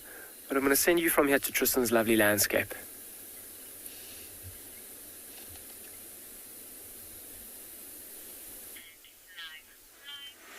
Well, talking about prides and things like that, we are trying to see if we can find any sign of prides or leaps of leopards while we kind of sitting on top of First Rock. But alas, all we're finding is rain at this stage. You can see to our east there's another belt of rain that is coming through. It's a massive system that we've got that's rolling in kind of off the Mozambican Channel at this stage, and what you get is these sort of columns of rain that is falling in various places. Luckily that column there shouldn't affect us at all. That should bypass us to the north, and we shouldn't worry too much. But generally our big rain does come from that side, so the southeast is where we get really most of our heavy rains.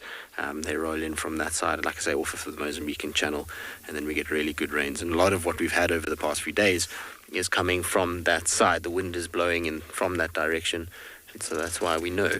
The reason why I sat up here and watched the rain for a little bit and just kind of took it easy on top of the rocks is that where we are is not only is it a high point, so you can kind of see a long way, but it's a point that is quite central to where we're looking for these leopards that I was describing earlier.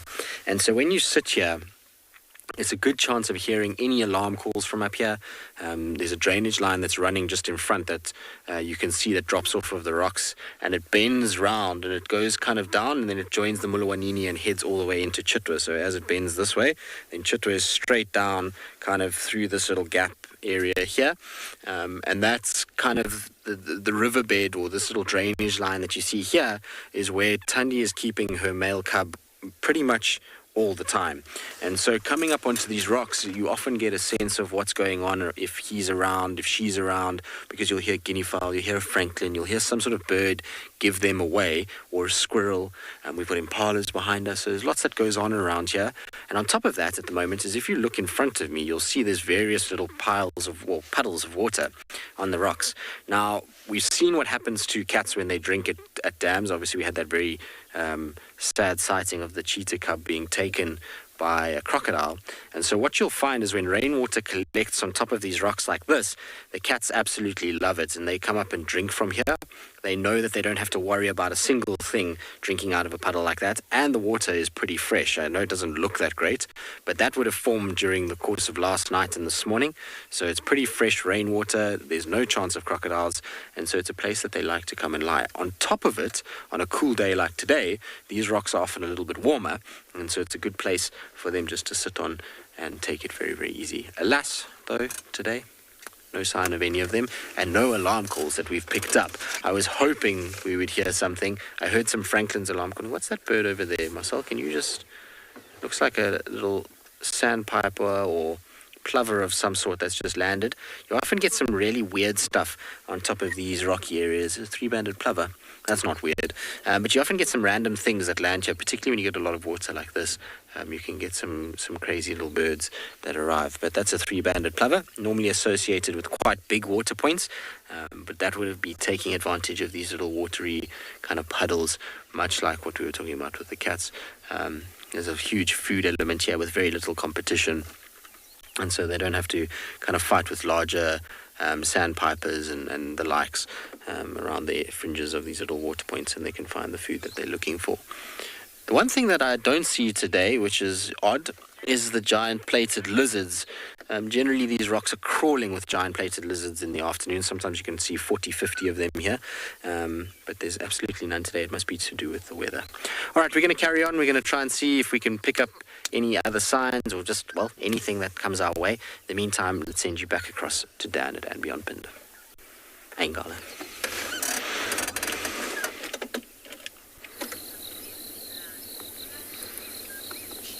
Welcome back, everybody, and what we've got here is a little bee eater. Oh, 2 of them now. So this is quite amazing, actually. You see how the 2 of them are together? They'll be together, and they might be... Oh, see it fly off like that? Amazing when it lands like a little trampoline on that branch. So these... Off it goes, hunt, catch an insect, back. And you see how they move their heads, kind of constantly looking around for insects. And in the name, it says bee eater, little bee eater. They don't exclusively eat bees, but they eat insects. So you'll see from this point, these 2 are hunting, and they sit there looking around. If they see an insect, they'll fly off, quickly grab one and fly back. You'll often see them catch one as well. And if it is a bee with a little sting, look back to the same spot. Doop. And he shoved his mate off of the branch there, the bouncing branch. And if they do catch one, maybe if it is a bee with a little stinger, and it'll rub the sting out of on that branch. Megan, cute little birdies. They are incredibly cute, and they're small little birds, and they've picked a very bouncy branch. It's quite interesting to see that whenever they take off, the other one nearly falls off, and when it lands, it also almost falls off again. But they've put quite a lot of trust in one another. See how they're both facing different ways? Gives them a real good opportunity to see all the insects that are flying around. Oh, didn't even have to leave there. Looked like I tried to grab one. Love how those tails are also kind of like wagging on the top there. I wonder if that's not for balance on that bouncy branch. And they're quite beautiful. I mean, if you look very carefully on the top of their eye, they've almost got like this blue eyeliner on the top. That like yellow underneath the beak, that black eye stripe, green backs. And they're lovely to sit and watch because although they do have certain perches that they'll use and hunt, you see how they've kind of left like that? Leave, maybe it'll come back. As I'm saying that, now it's picked a different perch to go to. Let's see if this one doesn't either follow that or stick around on this perch. And if it's a good one, maybe the other one will come back. Beautiful birds, though. I love how that head is just always working and moving and turning, looking for anything that might fly by.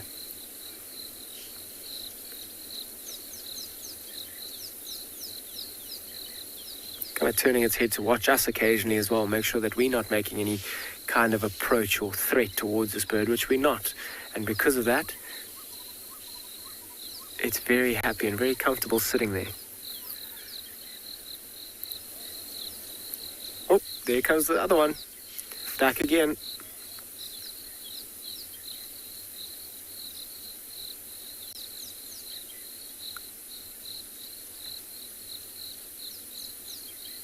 Oh, off it goes. Yeah, almost as if it wanted to land on the vehicle. It kind of flew to the right, then came right towards us.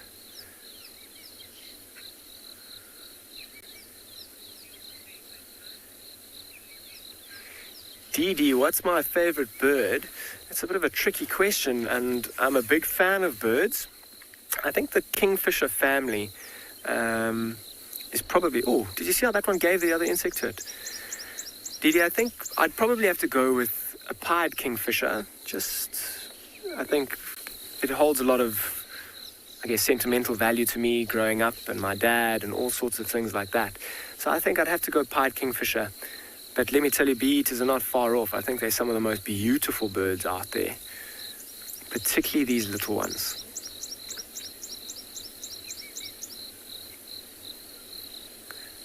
It's amazing. I can't even see these insects that they're catching. But there must be a lot. Look at the activity. I mean, they stop for a couple of seconds, particularly the one on the right. Looks like a slightly better hunter than the one on the left.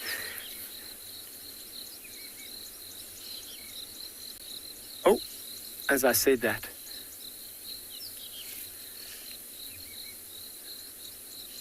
really showing off here, aren't they?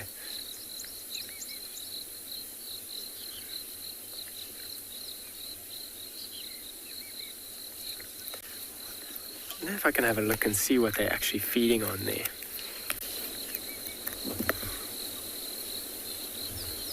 It might be small flying insects. They're too small for me to see. But it's obviously a very good hunting spot because they haven't moved and they're flying off very regularly to feed. Oh,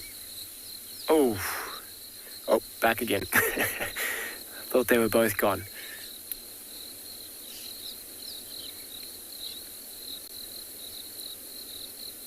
Just watching us now, keeping a lookout. You'll often see these birds and other birds that feed on insects and hawk from these kind of positions will follow bigger animals that are moving through the grass, and as they move through the grass they kind of disturb the insects, and as you see the insects get disturbed, you'll see the birds fly down and grab them.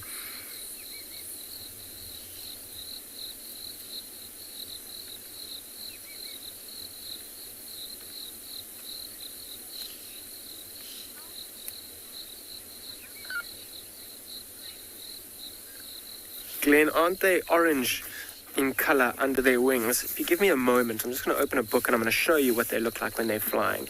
They're not orange, they're more yellow. But give me one moment to find them in the book.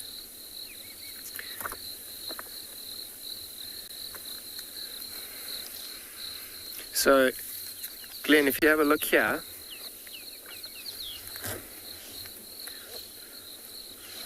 I mean, first things first, we have a look at the whole bee-eater family, but it's this one in the top right-hand side of the corner. And you see that yellow underneath the beak, and it's not so much orange on the wings, but like a darkish yellow. I guess it is a tad orange. It's quite difficult to see in this light, particularly after all the rain that they've had. And you'll see in the next few weeks, if not months as well, that their colors will become far more vibrant than what they are now. And that's because of the high density of the insects that are around. And you'll see the European bee-eaters. I actually heard some flying over shortly, not so long ago, if they are on the next page. These European bee-eaters in the bottom left, they have made an incredibly big journey all the way from kind of Eastern Europe into Spain and things like that. And they've got here, and they've made it here specifically for these insects. And you'll see a long journey like that will take it out of the birds, and you'll see they arrive looking quite dull and quite boring. But in the next few weeks or few months, after lots of feeding, particularly on the alates, those termites, the reproductive stage in the termites, they then become this incredibly vibrant blue, and the colors become very visible before they go back and breed. So yeah, I mean, you can see these bee-eaters are incredibly beautiful in color, and Dee Dee was asking me about my favorite bird. I don't think specifically the bee-eaters, however, they certainly right up there in terms of beauty and in terms of color. Particularly these little bee-eaters today showing off. I think they've got to be right up there on people's favorites. You can sit and watch them for an incredibly long time.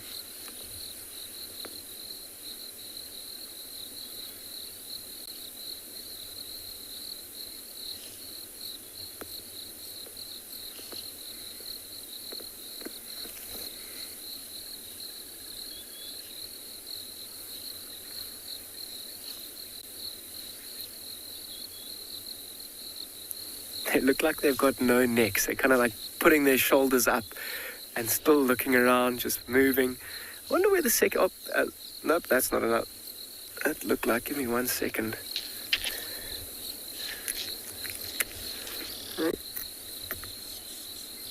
So, Beaks, if you have a look at the top of that dead tree. I don't know if you saw that other bird fly in. And so at the top of that dead tree there, it's a female Redback Shrug. Very cool bird, actually. We were talking about migratory birds earlier, like European bee-eaters making incredibly long journeys down to South Africa for particularly the insects and the life and the food that they can feed on here.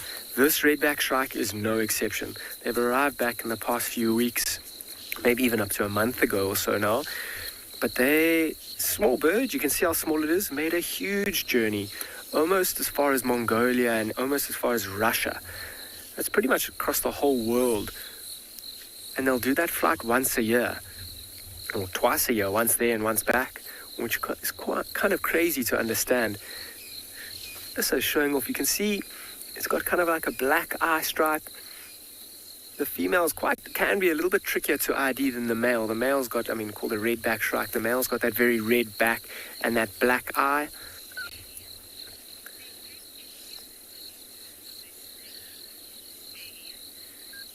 Alien, they blend in beautifully with the vegetation. This one particularly, have a look. You can see it at the top of the tree with the dead tree and quite a dark background. This bird blends in beautifully. And remember those bee-eaters that we were watching? When they turn their backs, having all that green on the back, they also blend in incredibly well to the green bushes that are around them.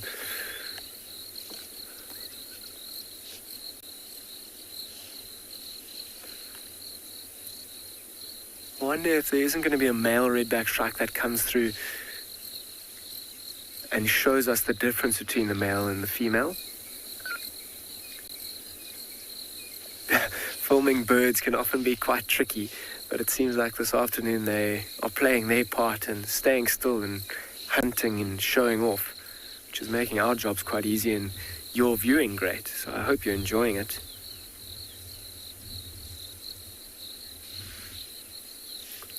So looking a little bit puffed out, that Redback Shrug.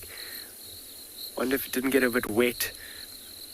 Maybe it's come from a spot where it was feeding and hunting as well and got its feathers a bit wet.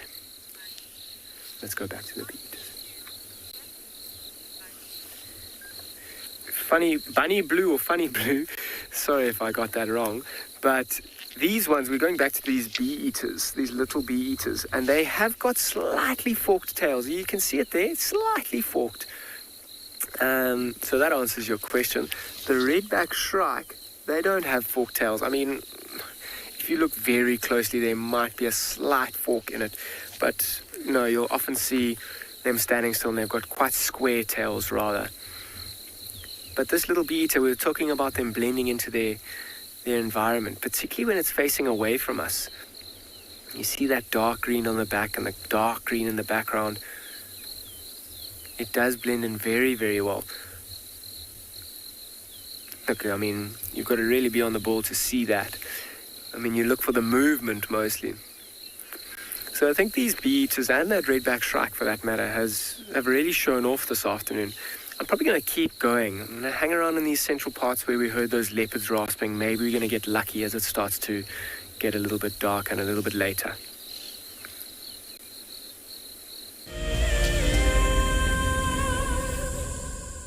Have you been watching Wild Earth and dreamt of being right there on safari with one of the guides? Well, now you can.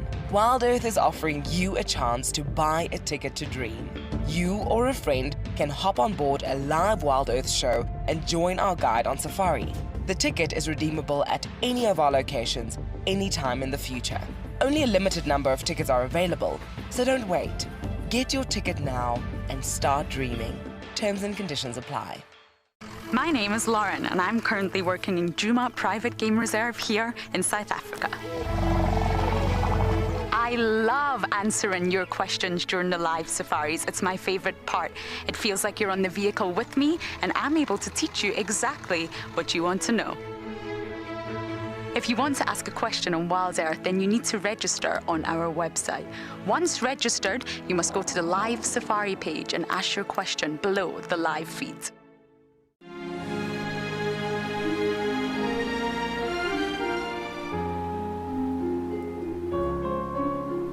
You are cheeky. That was a brave decision. Amber Eyes is... Oh. That is so magic. That was absolutely wonderful. Amber Eyes just gave that cub an enormous hug. Expect the unexpected here on Wild Earth daily. Wild Earth is launching our brand new Explorer program with an opportunity to win a very special Wild Earth expedition. The lucky winner will get a behind-the-scenes Wild Earth experience at the magnificent and beyond Ngala Tainted Safari Camp. The prize includes a 3-night stay for you and a friend with a chance to sleep out in the unique Ngala treehouse. Become a Wild Earth Explorer and stand a chance to win this and many other prizes. Terms and conditions apply.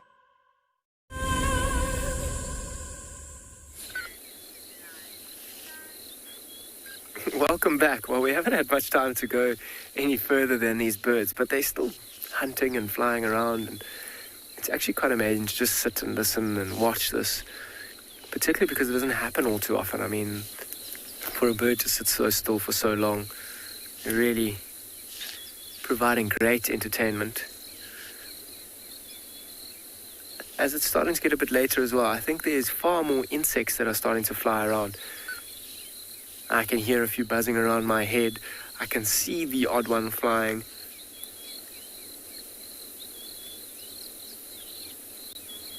And that's what's keeping this bird so busy, is all the insects flying around.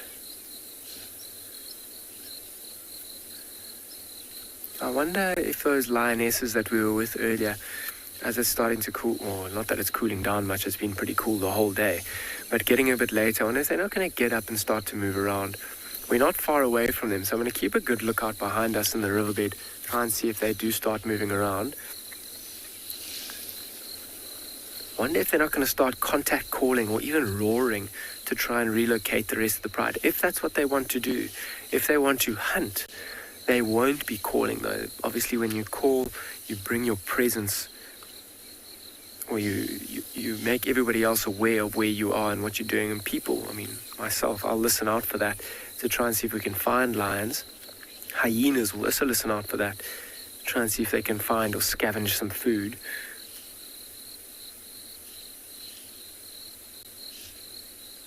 You'll see often like bee eaters like this one as well. If there were lions around, I don't know if you remember earlier, that lioness was flicking her ear and flicking her tail. So when those lions are flicking their tails and flicking their ears, and there's bee eaters around, you'll see those bee eaters flying incredibly close to where the lions were, feeding off of those flies that are potentially buzzing around their ears or tails. If there's a wound or a carcass as well, those will often attract large groups of flies, which these birds would love to feed off of. So it's amazing, like lions. Just listening quickly, I wonder if I didn't hear a lion contact calling there.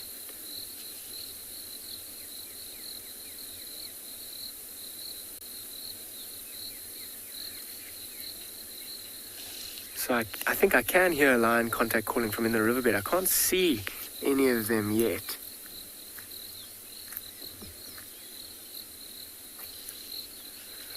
I wonder if she's not going to pop into the gap here. Give her a few moments. Let's actually quickly just move a little bit. I'm sure they're right here, in fact. Give me one moment.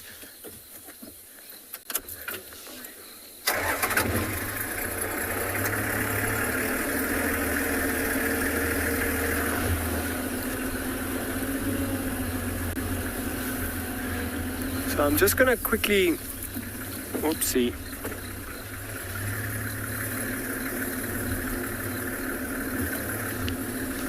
my nose off of the road here and see if I can't see. Okay, I can actually see them, but you're not going to get a view of the camera. So I'm going to go back towards the riverbed where we left them. And let's see if we can't see. It looks like they might be up and moving around as well, these lions. So just bear with me for one moment. Amazing what can happen when you're actually watching a bird. Do this nice and slowly.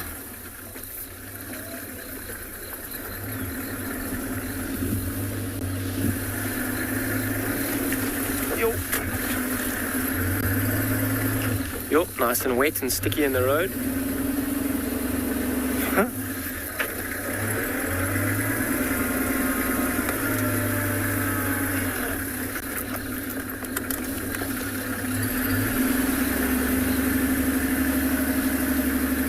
It's amazing what the rain can even do to the roads.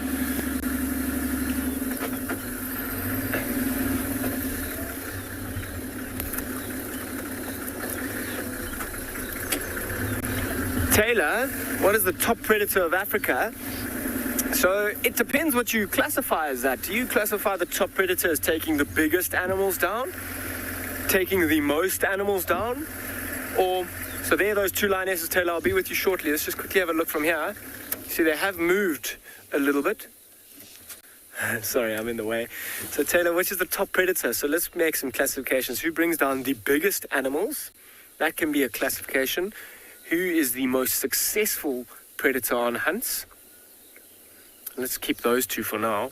So lions will be the predators that bring down the biggest prey, generally because they've got the advantage of being in smaller groups or prides.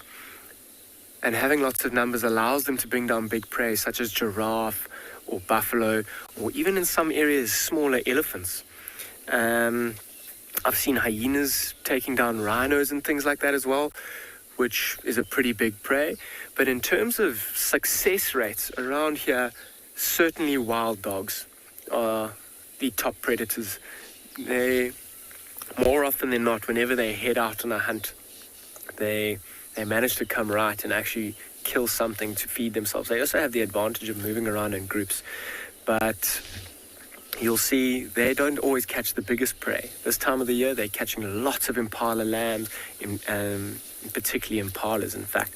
And when they've got big packs, I mean, recently we have been seeing a few packs moving around here. That one Ngala pack of about 21, they might even take 4, 5, 6 impalas in a morning or an afternoon to feed everyone. So they are definitely the most successful predator when it comes to hunting. I don't know if you can see those lionesses in the background. There's my head in the way again, sorry. I mean, big prides of lions will also need to take down bigger prey to feed them. This Birmingham pride, of which these two are a part of,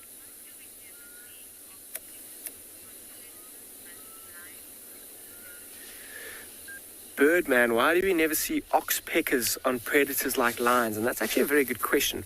And that's not to say, I mean, oxpeckers are more often than not feeding on the ticks inside of, or on the backs of herbivores. You won't see oxpeckers on the back of elephants either. Elephants can't stand them or actually actively chase them. There certainly are ticks on lions. But can you see what that lioness in the front there is doing? Licking her paws and licking her paws. They're quite good at getting the ticks off themselves. And they also don't like the presence of the oxpeckers on them. They don't like the feeling, so they'll actually chase them away. And they don't need them to rid themselves of ticks. They've got incredibly rough tongues, so they can actually just lick them off. And that other lioness that's lying there, if there's a tricky to get to spot, like maybe behind that one's ears, that maybe some ticks are, you'll see another lion actually helping it take those ticks out. But you'll see oxpeckers are a fascinating thing. They're actually vampiric, so they feed on the blood inside the ticks. So you'll see often when there's large wounds on these animals, they'll go and sit at those wounds and keep them open for an incredibly long time, picking and keeping the blood coming out rather, and not allowing that wound to heal up.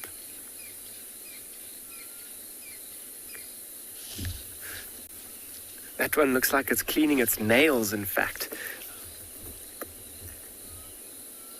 You can actually even see the nails that have been pulled out. Look how sharp they are. I mean, and look at the other lioness's paws and the other paw that this lion isn't licking. You can't see any of those claws that are sticking out.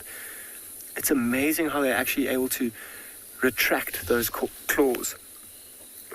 And those claws are actually incredibly useful, particularly when running at high speeds. They'll help with grip, and particularly when taking down big prey. We were talking about listen. Difficult to hear, but that's what I was hearing when we were watching that bird, and that's what actually brought my attention to them coming down here. You see that big yawn, that contact call. I wonder if they're not going to get up and start moving around. With that contact call, it suggests to me that they're trying to link up with the rest of the pride.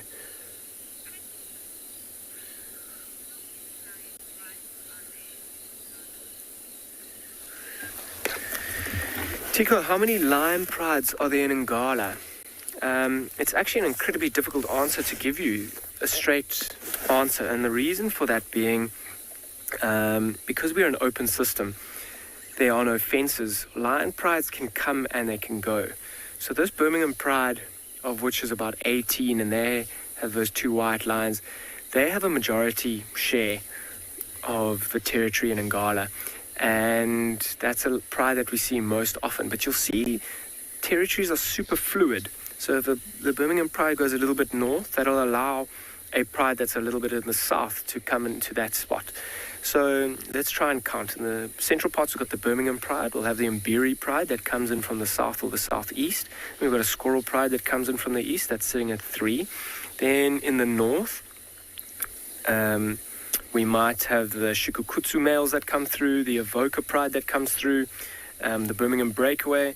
So that's about 6 different prides that we might be seeing at any one point, which is quite fantastic. And because I was mentioning how fluid it is, when one pride moves one way, that'll allow or give space to another pride to move in.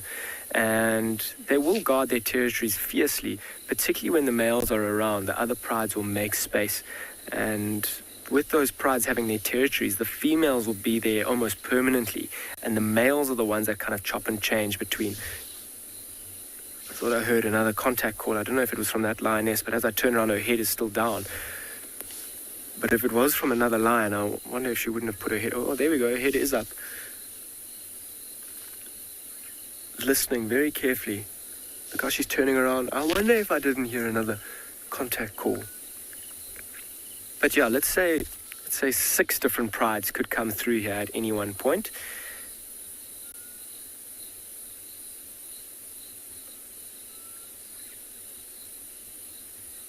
It's amazing the color of these lions in that sand, hey?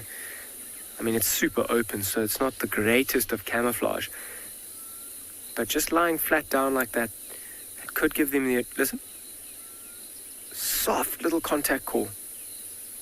The older lioness isn't really interested. I wonder if the younger one's just not getting a bit lonely and wanting a bit of attention.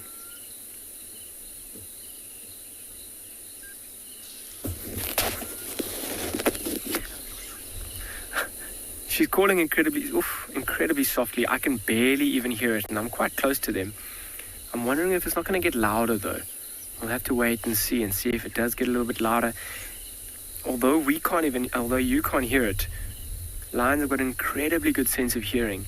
And if a pride is nearby, they'll certainly be hearing it. And if they are wanting to join up, they may start contact calling back.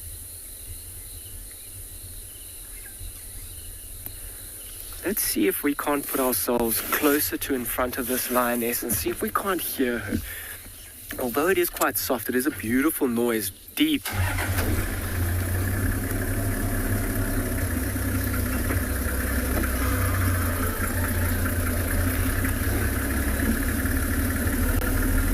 So let's have a look. See them lying down there? The one's head is still facing that way. I'd love to see the rest of the pride come through and join up and kind of have this reunion.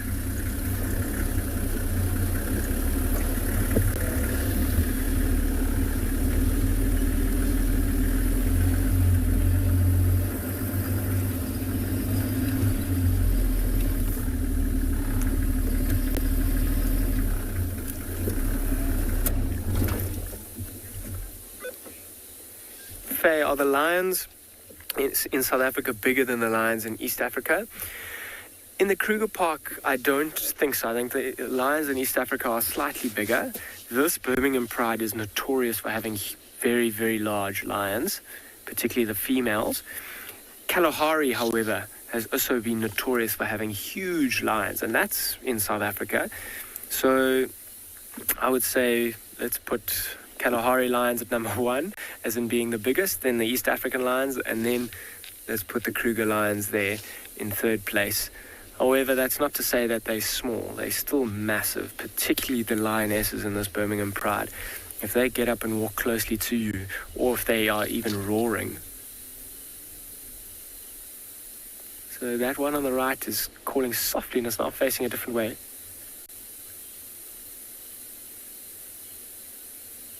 Come on, turn this way and do that again. I'm sure this spot is going to give us a good spot or good chance at hearing her.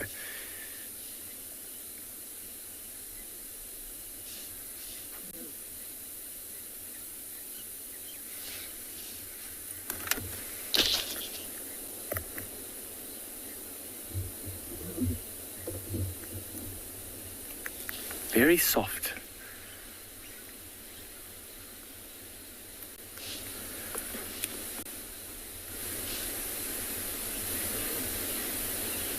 It's like she's trying, but nothing's really coming out.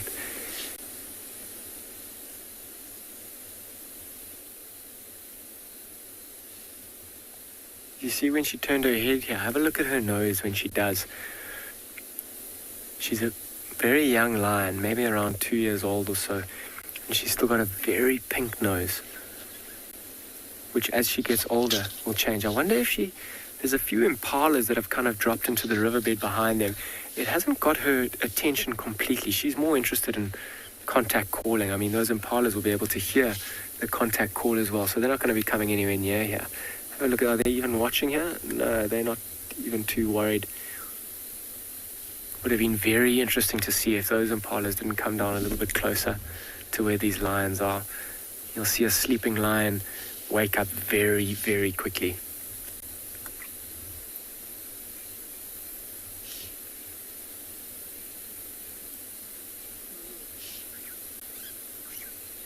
It's amazing, the younger one's doing all the calling here. I mean, the lioness on the left is certainly listening.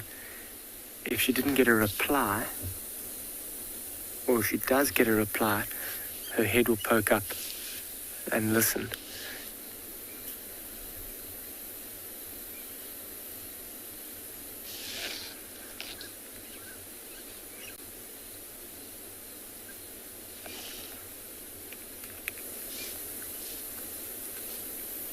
The older lioness is fast asleep.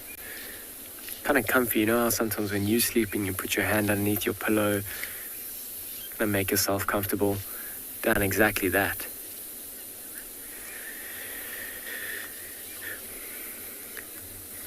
So I'm actually going to leave these two lionesses, particularly with that younger one calling, and she's kind of just put her head down now. I'm going to spend some more time driving around in the riverbed, seeing if we can't find the rest of the pride. If they are close by, they might be coming straight towards these two. I'm going to send you over to Tristan in his search for leopard. Good luck.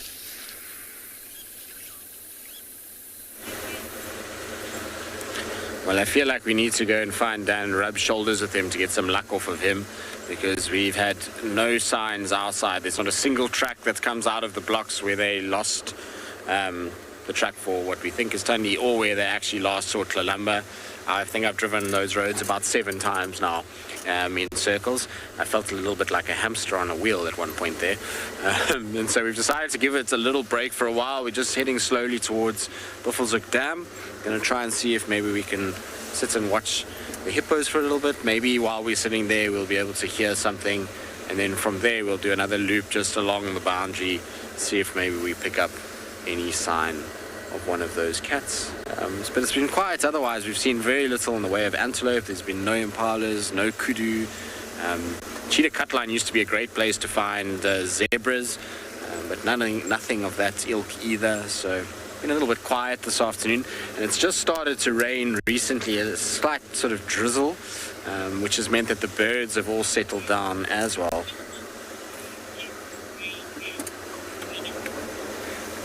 Glenn, so it depends on the seasons. We're very seasonal here when it comes to rain, although this year wasn't quite the same as normal. But generally our rainfall period is between October and May. That's when we get rainfall, so summer rainfall for us in the southern hemisphere. But in terms of how much rain we get, it's very, very variable. So to give you an idea, last year, by the end of November, beginning of December, we still hadn't received any rain and the bush was dry. It was pretty much brown still.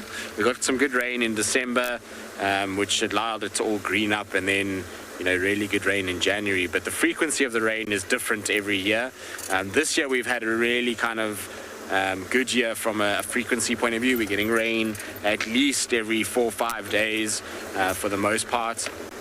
Whether it be soft rain or hard rain is irrelevant, but generally we've had decentish rain. But theoretically this area should experience more thunderstorm activity, so we should get a summer rainfall that is basically hot weather and that causes hot mornings and a build-up of cloud and big thunderstorm in the afternoons and evenings. This year has been a little bit different. We've had a lot of frontal weather that's coming through, so getting a lot of what we're seeing now, like systems coming through and soft soaking rain for multiple days, which is good. I mean, it's led to really thick, dense bush already. And now we all await the big rains, which generally come in January and February, that will really fill these dams. And considering how full they are already, if we get any sort of rain like we had last year, January, we're going to have dams that are overflowing massively and filling up very, very quickly. So it'll be an interesting kind of few months to see what happens with the rain. Now, my idea to come to Buffelshoek Dam has been thwarted by the fact that somebody is enjoying a afternoon gin and tonic. I'm very jealous. Oh wait, before we go past and leave them to their own devices, there's a yellow-billed stork here, which I haven't seen on Djuma in, I don't even know, a long time. I can't even remember when the last time we had a yellow-billed stork was. It's been ages.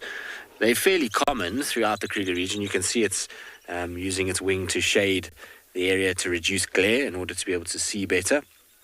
But like I say, we haven't seen a lot of these guys at all. If you go into the Kruger, though, they're absolutely everywhere, which is why I'm surprised we haven't seen more of them this year, given how much water we do have, particularly on Djuma and Buffelshoek. But it seems as though this one has found its way here. Maybe with the wind that we've had lately, it's blown in off of one of the rivers. You often find them along the Sarby River, and they utilize these kind of pans that develop close to those rivers areas. Cool to see, though. Very, very nice.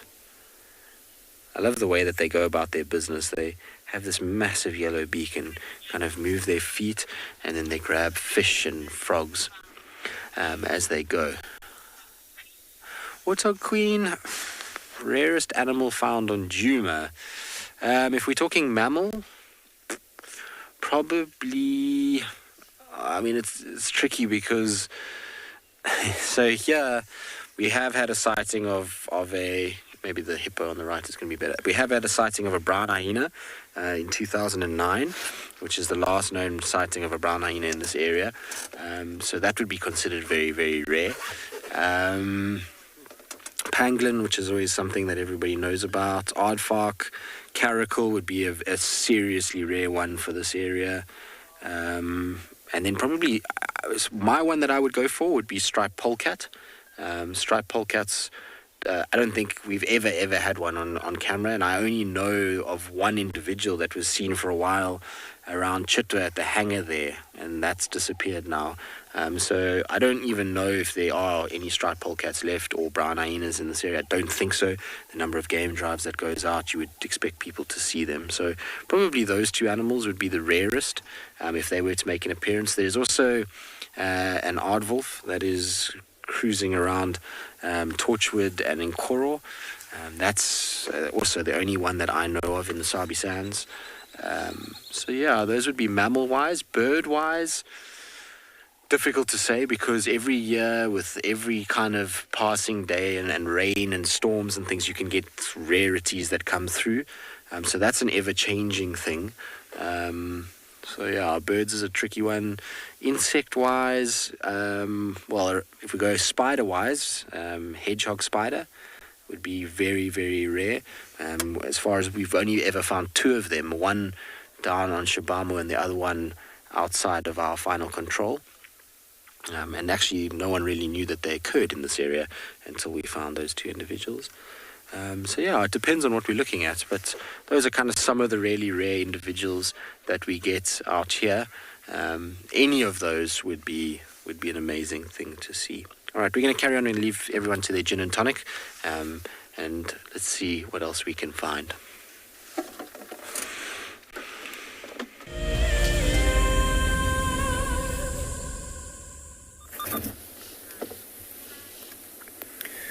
Tristan, I really wish you well in that leopard search. I'm just going to spend a moment here listening to what's going on around us, listening for all sorts of sounds from this African bush.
So it is amazing just to take that time out to listen.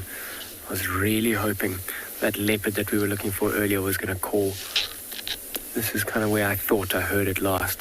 Give Tristan a hand from Ngala and Juma, both of us looking for leopards, or even maybe the rest of the Birmingham Pride to call, and maybe those two will join up with them this afternoon.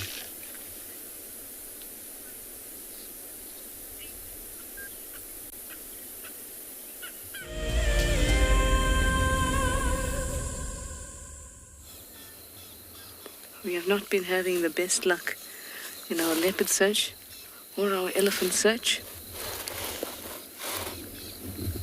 But now we are here at this African water on the chameleon search. I have my binoculars out. It's strange what you can use your binoculars for sometimes. Can you hear the testiculars in the background? All shouting at something.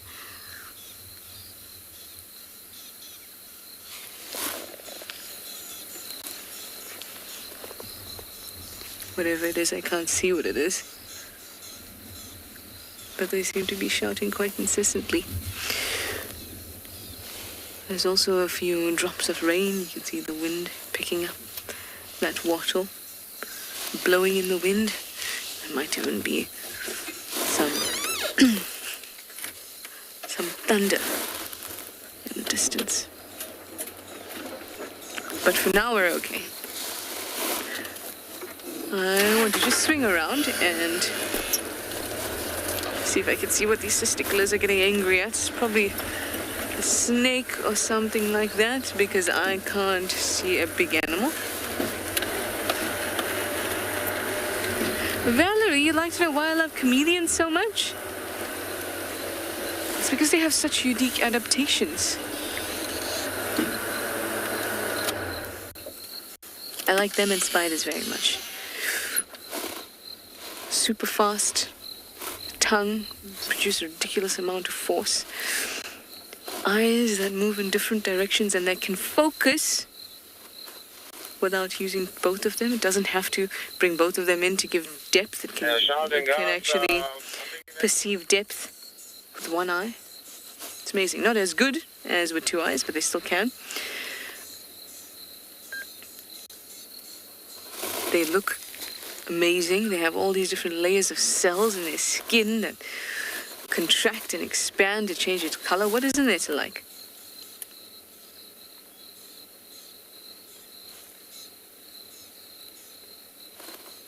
Prehensile tail. They walk in a really cool fashion. What's not to like? But all those crazy adaptations in one little animal. Same goes for spiders. So many crazy adaptations. This cool little thing. Venom, silk, simple eyes, unlike insects that have compound eyes. Simple eyes, forward-facing around their heads. Just gorgeous. What's not to love? Also, I love when chameleons look at me. But I can't seem to see what the testiculars are shouting about.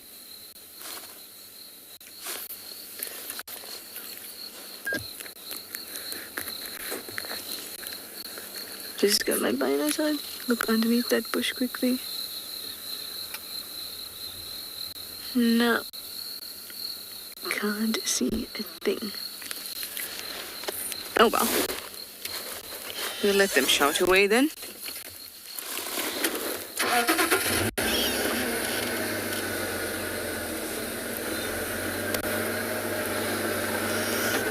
Leopard lover, you'd like to know what would happen if we took ticks out of the ecosystem? That is an interesting question. For one, ticks are a massive food source for a lot of animals that enjoy blood in a nice, neat little capsule. For example, red-billed oxpeckers or yellow-billed oxpeckers. They enjoy a bit of blood like that.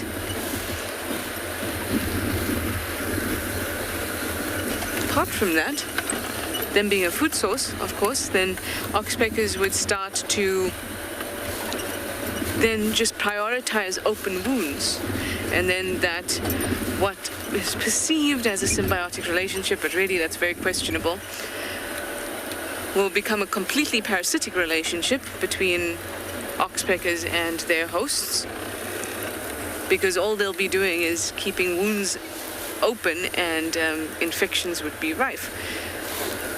Birds also like ticks. But it would also be in that maybe any viruses or diseases that are carried by ticks would not be so prevalent, but perhaps that would mean that there won't be or some measure of biological control will be lost.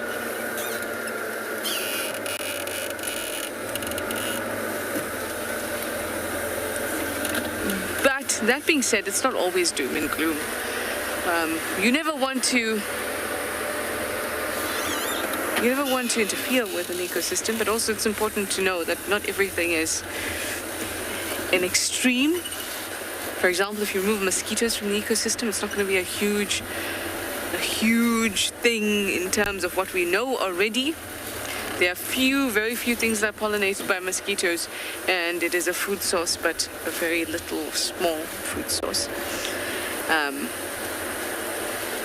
The only reason I know this is because I've been reading about malaria eradication, and one of the thoughts were about how bad would it be if we tried very desperately to kill all mosquitoes, basically. But the thing with an ecosystem is it's such a finely architectured building or construction that removing one little thing, it's like a house of cards almost. You don't know what removing the one thing is going to do. You may have a whole lot of stats and a whole lot of research and information that goes into that decision, but in actual fact you'll never really know until it's done. And once it's done, it's too late. So it's not a risk that anybody is willing to take. So ticks, we might think, so many animals be free of that pest, but also a food source would be missing. And in the case of the oxpeckers, that's a great example, because they'll what is, in my opinion, a slightly parasitic relationship, but mostly symbiotic, that the red-billed oxpeckers and yellow-billed oxpeckers have with herbivores will become completely parasitic. And that could mean masses of dead herbivores due to infection.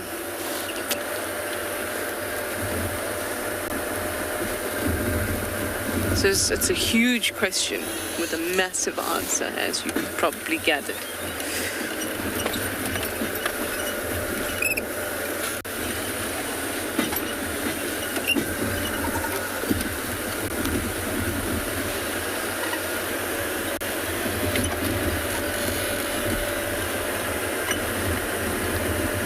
Atlanta Jewel, you'd like to know if it's confirmed that elephants could destroy the environment completely. No, it's not confirmed. It has been modeled. Is it a concern? It is not a concern, because it is, or rather, it's not a global concern. It might be a concern in specific areas where the density of elephants is too high. When I say too high, that means that artificially it's been, and somewhere in the environment has been adjusted that has allowed elephants to become quite prolific. So a certain area has a carrying capacity. That means it can take a certain amount of animals without changing the environment. That being said, there's nothing wrong with an environment changing. It's just because we constantly want to conserve what's already there that we think it's a problem that it changes. The problem is if it changes because of us and because we are accelerating some kind of change. That's not always the case. Things are always changing. This might become complete grassland or complete forest in the next couple hundred years. We don't know, and it's not our It's not our role to stop it. The Earth constantly changes. It constantly goes through phases of a heated environment or that greenhouse effect and an ice age that constantly happens and has been happening for a long time. Our problem is that we may be accelerating processes of change and that we seem to think that change is a bad thing. But it's not. Just like animals in the past have gone extinct because of changes so that the elephant can exist, the elephant might also go extinct for changes that other animals can exist. So it's a bad thing when we accelerate the change. That's just to address whether it's a concern part of your question. But like I was saying, elephants are not destroyers. They are not, definitely, if there's too many elephants in a certain area, that carrying capacity can be exceeded, and then they can basically, you know what I was talking about, the grassland and the forest? If the elephants are constantly chomping on all the trees, then grassland takes over and that change happens. So that's what we mean. It doesn't mean they destroy the environment, but it all has to do with carrying capacity and how many elephants a certain environment can hold to be unchanged.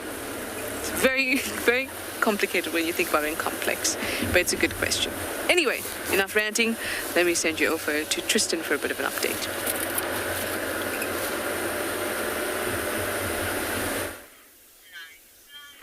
Well, it's always an interesting topic when it comes to elephants and management of the environment that they live in, because they are huge landscapers of where they live. Talking about things that are not really big landscapers but are quite interesting are netwing beetles, which is what we've got here, and there are two of them that are, by the looks of it, in an act of procreation. So it looks like mating netwing beetles that have found themselves perched on the edge of this little stick. And these guys, I'm afraid, don't quite have the same influence that the ellies do in their day-to-day lives. But the insect world, as a total, probably has more impact than what the elephants do. In fact, during the 2016 drought, the amount of food that was consumed during that drought, particularly when it came to grass, they reckon the termites were probably double what the mammals were in terms of consumption of grasses, which is absolutely amazing.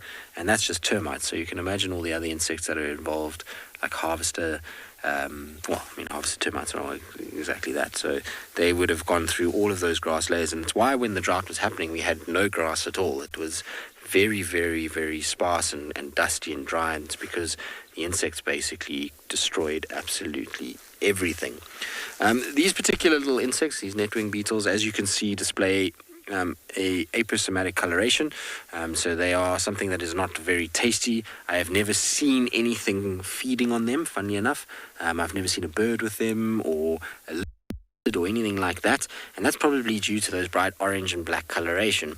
But you only ever see them during summer. They are an insect that is not a insect that we see during winter. In fact, very, very few insects are around in winter. We go through a dormancy phase because of the cold, dry winters that we have, and then we start to see these guys coming out in the summer. Now, Marcel, I'm sorry, I'm going to shake the car a little bit because I thought I saw something on a leaf here that I just want to double check. I did see something on a leaf. I wonder if I can grab it because it's absolutely beautiful. I wonder if this is also very cool because, oh no, where have you guys gone now? That's not ideal. I'm trying to see if there's more of them. But there was two beetles, and I wanted to see what they were because they were sitting on this cluster leaf. And I've been seeing the cluster leaves of late. All of them are displaying these holes in them at the moment. And I've been trying to find what it is that is eating them. It's not a typical caterpillar pattern, this kind of feeding behavior. And so the answer maybe is those beetles. But they, as I bent down to look at them, they flew away. There was two of them. And so now I'm not sure if they are the ones that are actually eating it or if there's something else. I'm going to take another little look here quickly, Dory. Marcel, you can stay on me for a second as we rummage through this little cluster leaf here. I'm trying to see if there's any more of them, but they were the most beautiful color. Oh, there they are. Marcel, if you can follow my finger, I'm going to try and see.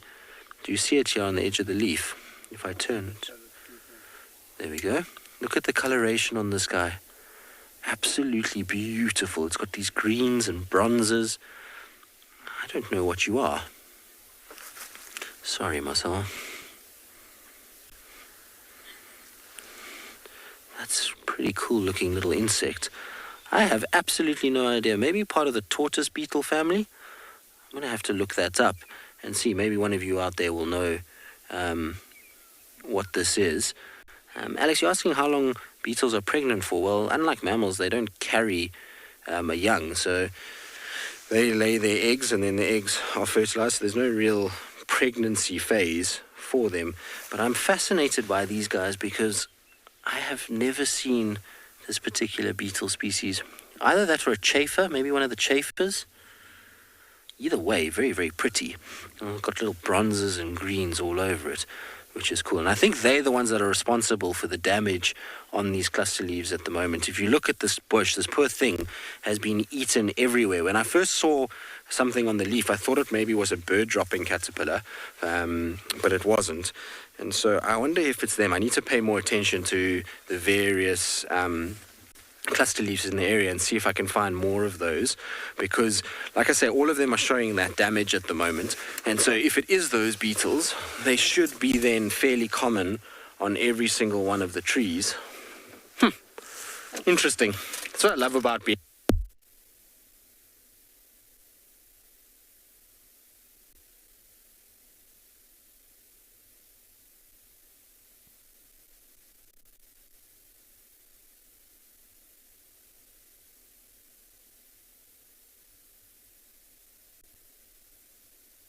About that.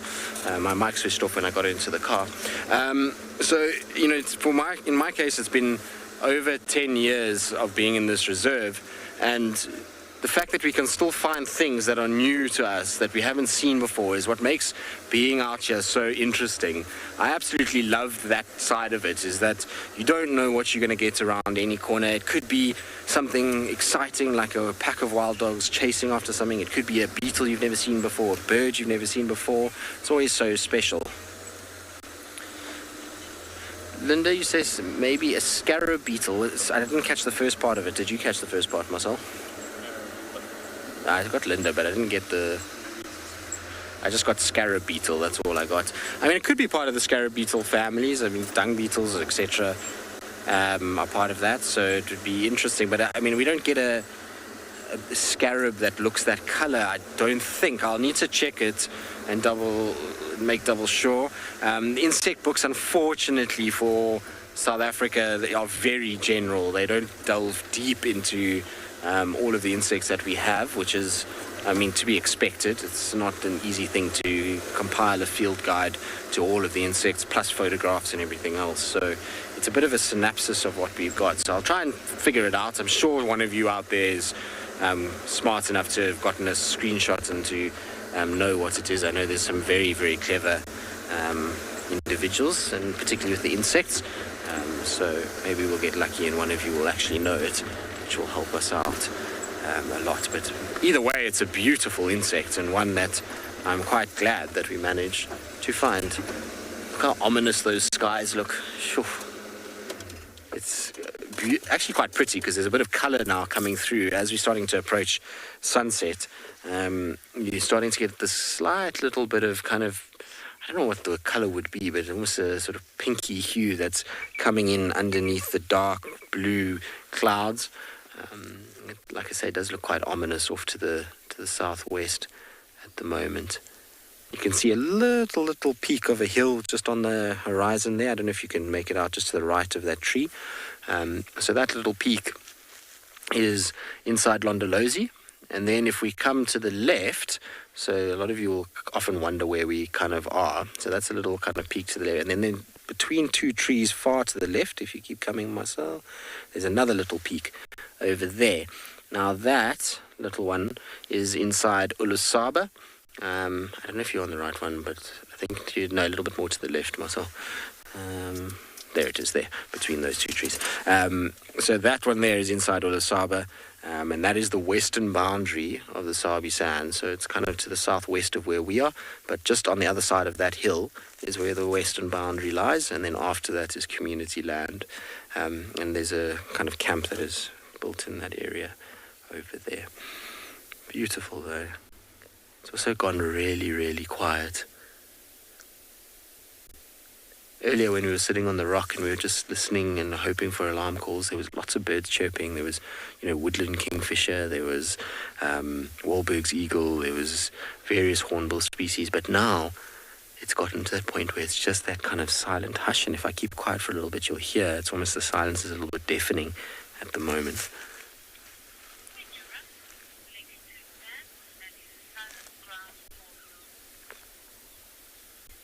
Right, well, I was going to be silent, but it sounds like Dan has found a bird, and birds generally don't stick around, so let's quickly ship you off to him.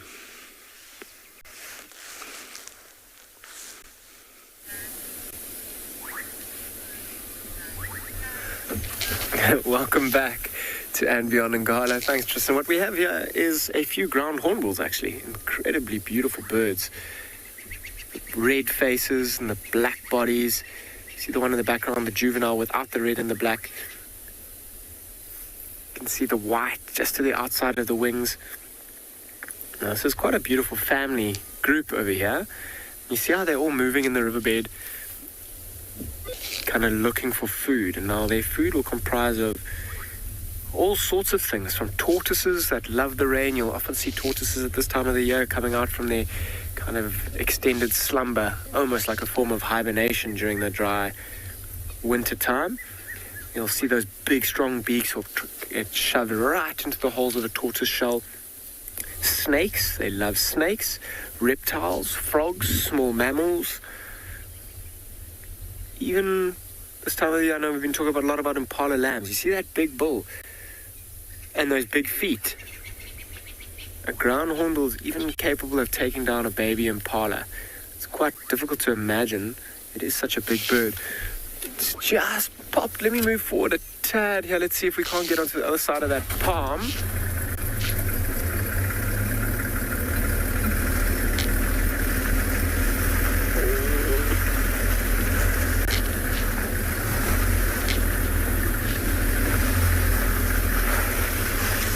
How's that, Beaks? All right there. There they go. See, there's a group of 5 of them. Well, I've counted 5. There might be more. You see how that one kind of flicked the dung? Might be a little scorpion or a small insect that's underneath there. It's actually quite an endangered bird. And it's amazing to see such a group of them. And you see there was only one juvenile there. You see the one without the red face. It's due to their very unique breeding strategy. See, they'll kind of, let's see if I can't move forward again one more time here quickly.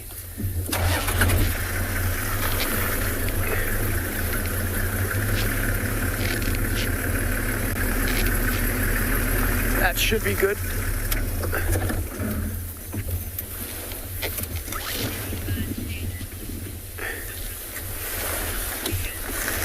Fiona, do certain birds change plumage depending on the season? The answer to your question is yes. Breeding season is different in different birds, but you'll see particularly the males will generally change their plumage, and often it'll just be a color that comes into, like a brightness of a certain color will become quite obvious and prominent. Oopsie. Even bill colors or the colors of their beaks, tail lengths, those will all change depending on the seasons. Not with all birds though.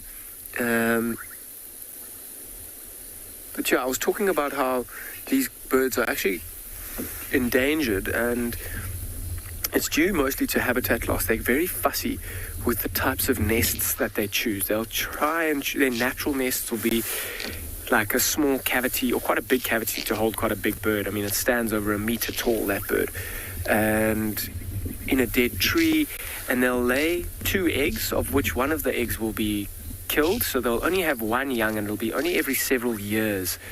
And you see the whole group will only have 1 egg between all of them, and they all kind of help to look after it. Let's see if I can roll back a bit here. It looks like they're about to leave the riverbed, unfortunately. Oh, there they are. Not just yet. You can kind of see that white stripe on the outside of their wings. It's beautiful when they fly off. The contrast of the black and the white and the red on the face really is stunning.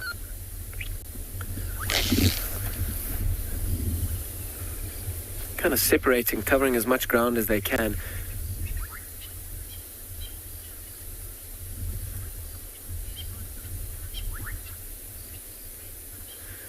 Rex, these birds will certainly, if they get the chance, maybe not a huge python, but will these birds take on a python or a big snake? Yes, they certainly will. Even venomous snakes. Puff adders are a favorite meal of these ground hornbills. So they've kind of just gone off into picture, but you'll see them kind of moving on the ground. You see how they kind of spread out like that. You'll see them moving through the grasses often as well, looking for big snakes, venomous snakes, frogs, small mammals. Yeah, and I mean, you saw the size of that big, even a tortoise I was mentioning. Oh, they're back. Apparently they're back. BK tells me that. Have a look. This one quite hasn't got the memo just yet. He's not convinced that everything's been checked thoroughly.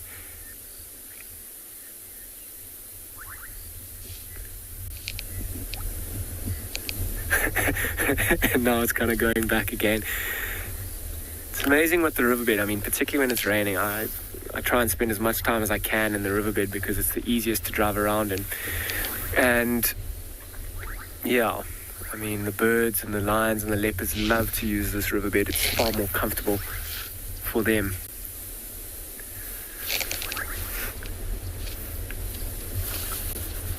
Okay, so quite interestingly, there's a guide that's just, oh, look at that one going. Is it going to fly? Look at the white.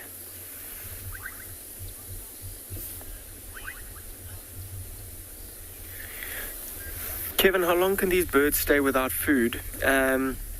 They don't often spend too long without food because they spend almost all day looking for food. And you see them moving around on the ground like that. Even if it's just small little bits of food, they're quite good at finding it. So, I mean, throughout the day, they'll find many meals. It might be a couple of days that they can go, a couple of hours without a serious meal. Look at them, they're kind of harassing that one. I wonder what's going on there. Kind of pushing and shoving. Look at that wing. Look at the white and the black.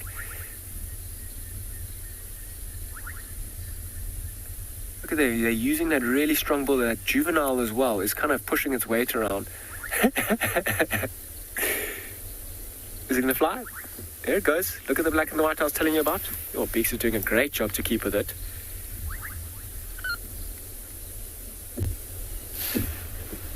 Oof, let's try and reverse.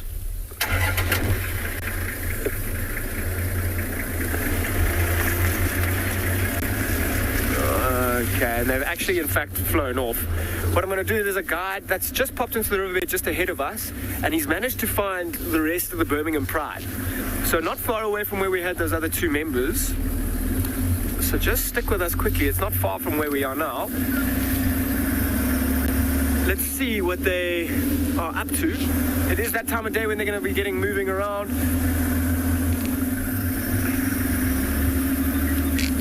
If you have a look up ahead, you can actually see that other vehicle. And if you look very carefully, you can start to see a few lions.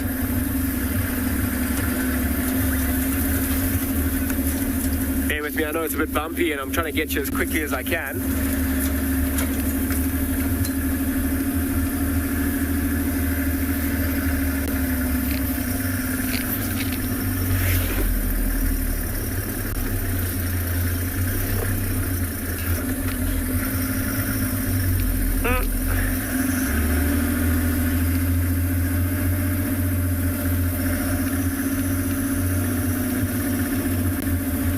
Have a look, you can see them kind of moving up there. I'm going to stop right here, have a look at the rest of the Birmingham Pride. It seems like it's a little bit too far for them to actually hear that contact calling that we heard that one doing. But have a look, they're all up right in the riverbed. It's that time of the day. They're now going to get up and start potentially moving around. They are heading in the direction as to where we had those other ones. Look at that white lion, the young male, licking and cleaning.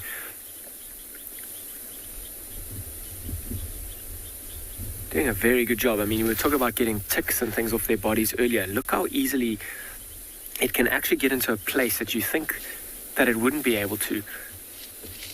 Here comes the white female as well. Oh, I spoke too soon. As I said that, she kind of sat down. But have a look. I mean, the bigger lionesses are the ones that are moving around. I wonder what their next move's going to be. If they're going to lie down, that might be a cue for the rest of the pride to also lie down. However, if they... one sitting down on the left and the one on the right as well. However, if they did decide to keep moving, I have no doubt that the rest of this pride is going to follow them.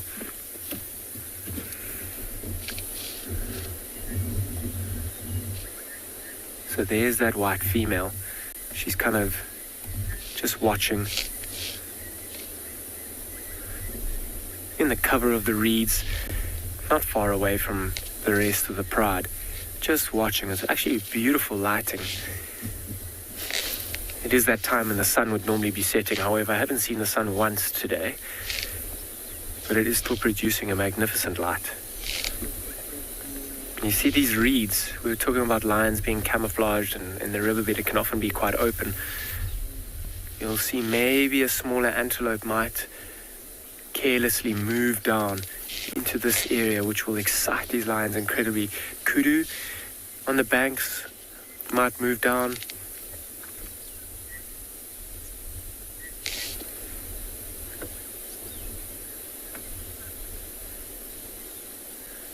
I mean, these Birmingham Pride actually haven't been on Ngala for the past couple of days. They've been in the Kruger Park, very close to Auckland Camp, as far as I'm aware.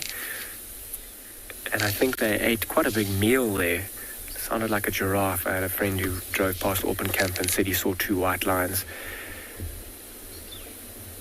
And yeah, I mean, they've now come back, straight back into the middle of their territory. They're looking down that way of the river towards where those other 2 are. I wonder if they're not going to try and join up. Listen, I don't think they can hear those soft contact calls. However, maybe in the time that we've left, they've gotten a bit louder, in which case they might be hearing those contact calls.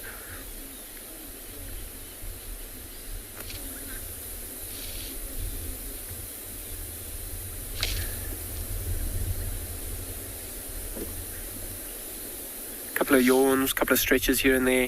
Heads are all pretty much up. Look at this one kind of watching us. They're listening, hey? Every little movement, every little noise.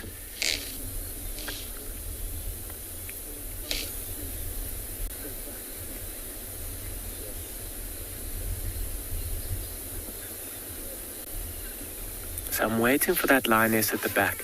She's one of the bigger and more dominant ones to get up. I'm watching her very carefully and closely.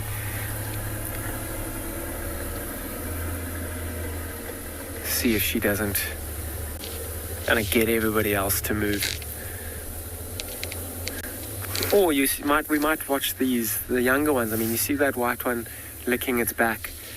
Maybe it's going to get a bit impatient, or he's going to get a bit impatient, start playing with the siblings.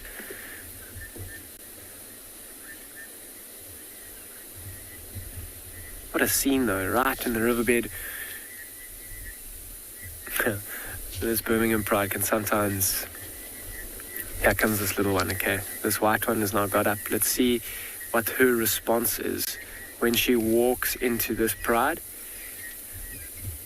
Oh, not going to walk into the pride. So I'm going to hang here. I think this is going to be a great opportunity, particularly as it's getting a little bit later in the day, to maybe watch them get up and move along the riverbed if we're very lucky.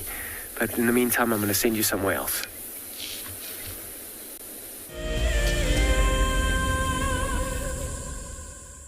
Join our Explorers program so we can keep on sharing nature with the world.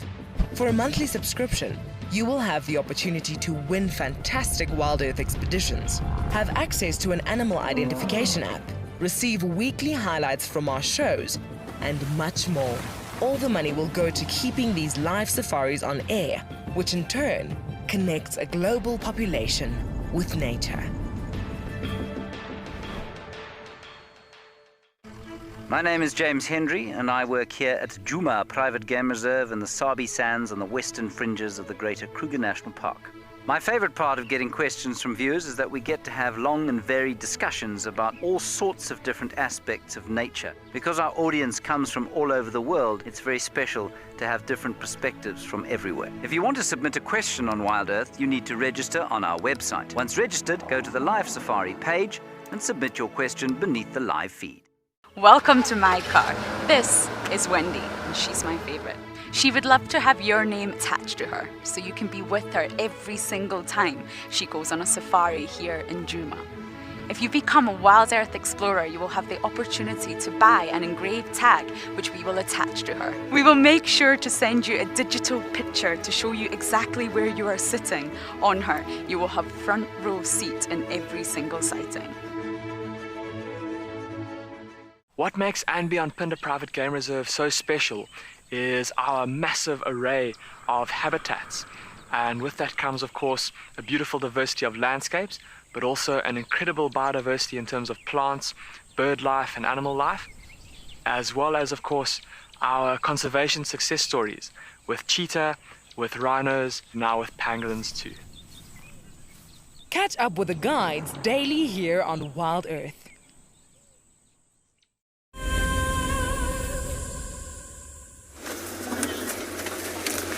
We have success, everybody. We found Kalahari, which is exactly what we're doing. We came one last time to do a loop around, and we were sitting and we heard two duikers alarm calling, and then saw them flying out in front of us. And so we drove in to just check if we could find anything, and we hadn't found anything. And then we found some impalas, and they were looking a bit nervous. And as we kind of pulled up, then we saw these impalas start shouting and running, and her flying at them, trying to chase the lambs.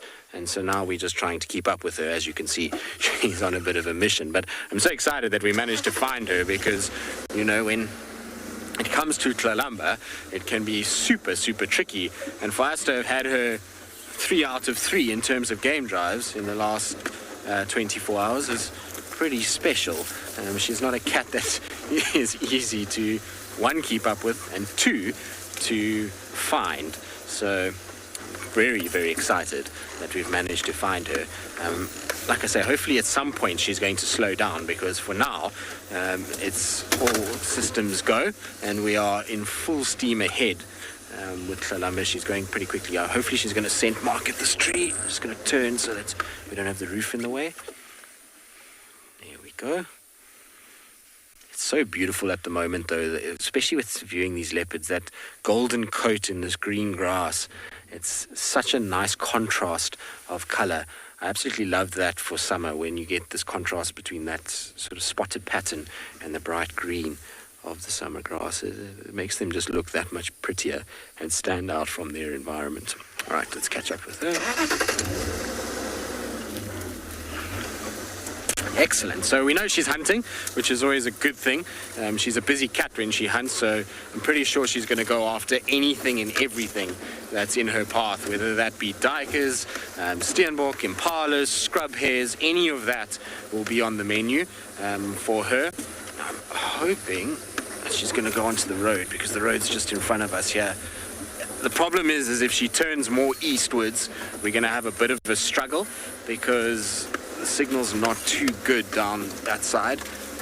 So I'm hoping that we'll be able to kind of see her just cross straight over, and then it'll be okay. No, she's going east, of course she is. If I just sit here, hopefully she's going to come out into the road in front of us. But she is looking so good. Looks like she's had a meal last night. When I saw her this morning, she looked pretty full, so I expect that she ate something last night. But everything about her is looking good. Her muscular structure, everything looks 100%, and it's always good when you see happy, healthy kitties, especially young, happy, healthy kitties, which is good. Megan, you're saying slow down, Kalahari? Yes, it would be nice if she did. You can see why she can be a tough cat for us. You know, when we're walking, we don't walk at this speed. And also you can see how she's not sticking to one direction. She's kind of moving a lot. And that makes it quite tricky for us to track her. She's definitely one of the harder cats to keep up with.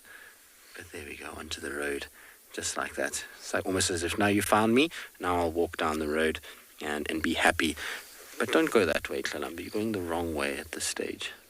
What's going to be interesting, though, is with all that commotion of those impalas shouting at her, whether that attracts Tandi's attention, if Tandi is indeed in this area.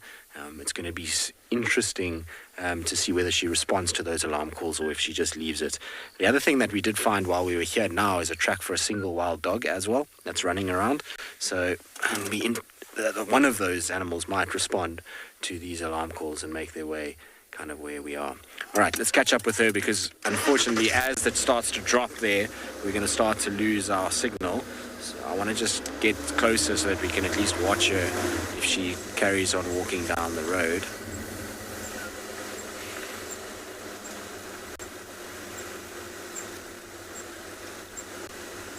Rusty's got a lovely little squeak at the moment as well. Oh, there we go.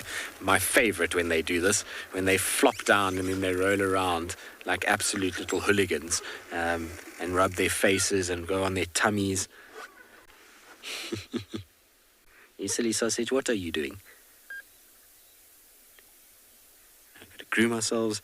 And it's often the reason they're doing that is that they find either a dung pile, so something for like a buffalo that's defecated there, or there's a scent that they want to just rub over the top of it. So then they flop down and they roll and they kind of leave their little mark with their facial glands.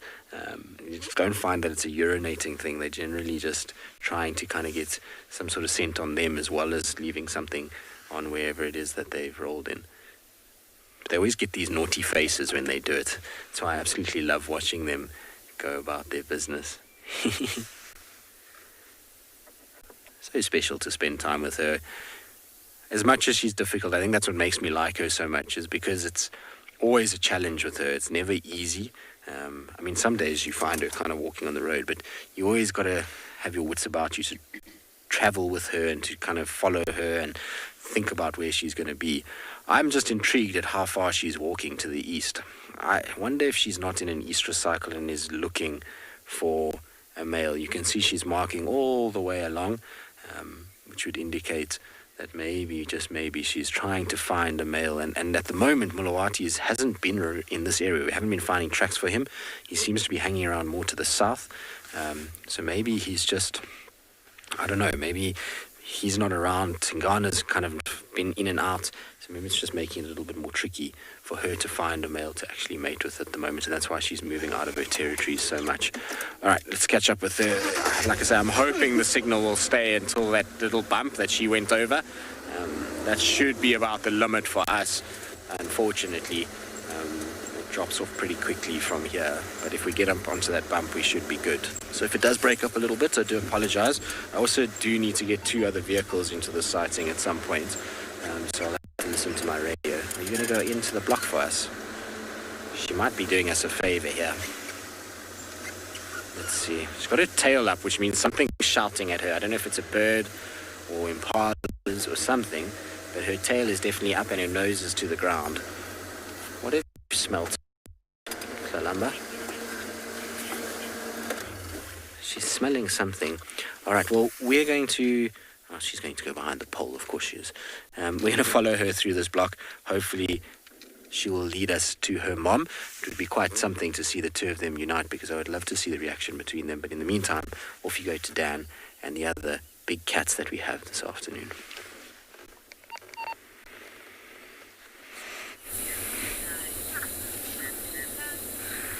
Good luck, Tristan. I hope Karamba does take you to her mom and or catches something along the way. But welcome back to the Birmingham Pride. What we are currently looking at here is the young Birmingham male. He isn't the male that is in charge of this pride. He's actually the son of one of the daughters, of one of them, the older lionesses. And he's still here. He's getting to the age of almost 5. And how he hasn't left this pride yet, I don't know. The males that are in charge, the Ross males, have been putting pressure on him since they got here for the past 3 years to kind of chase him away. He's taken an absolute beating along the process. You'll see he's got quite a bad limp at the moment because of it. But he just never seems to leave. However, with those younger males that are kind of growing up at just over 2 years old, he might kind of be waiting for them to get to the right age before they go. So I'm just going to move around. That one young male that I was talking about is actually, he's up and moving around and he's playing with his younger sisters. Look at the white colors. You see how much they stand out? Kind of digging in the sand. Like a litter box. Look at those two. I mean, the middle line being the young female and the one on the right being the young male, and then the one on the left being another young female. The color contrast is absolutely remarkable, and particularly at night, lions are predominantly active during the evenings, using dark nights to move around and hunt. Being white can be a super disadvantage on these hunts.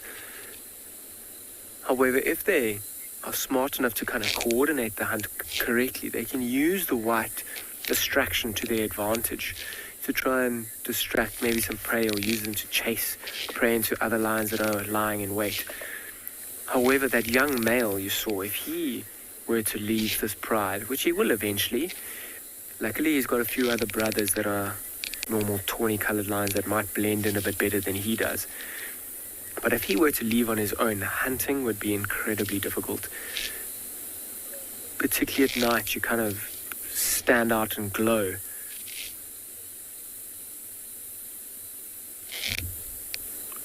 Look at this young female. She's incredibly curious, watching and listening.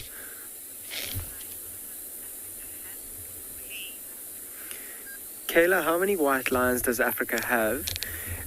In total, I can't answer your question because there are people in places in zoos that have lots of white lions, and because of the genetic trait, you can take a female white lion and a male white lion to reproduce, and they'll reproduce white lions. However, in wild ecosystems, there are 4 that we know of. There's these 2 in the Birmingham Pride. There's one that's slightly east of us. He was hanging around Satara, which is a place in the Kruger National Park, and then heading a little bit further east, almost towards the Mozambican border. And then there were reports a few weeks ago, deep in one of the Kruger blocks, of another white lion cub.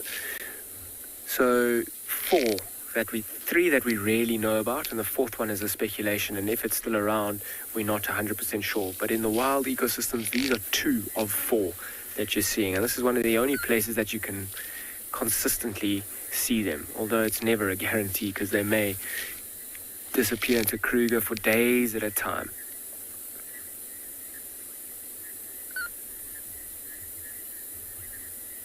Big yawn. Showing signs of maybe trying to move around.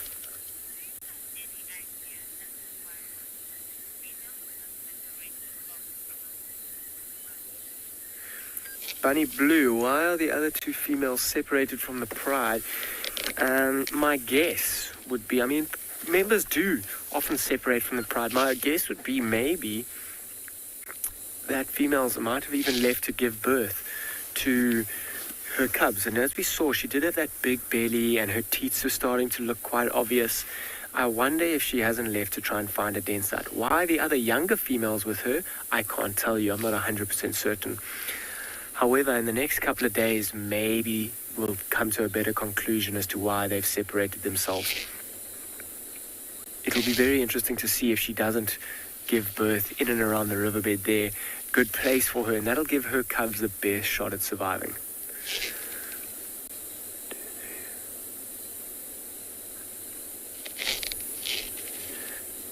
There are actually quite a few members of this pride missing here. I'm just going to try and have a proper count here again.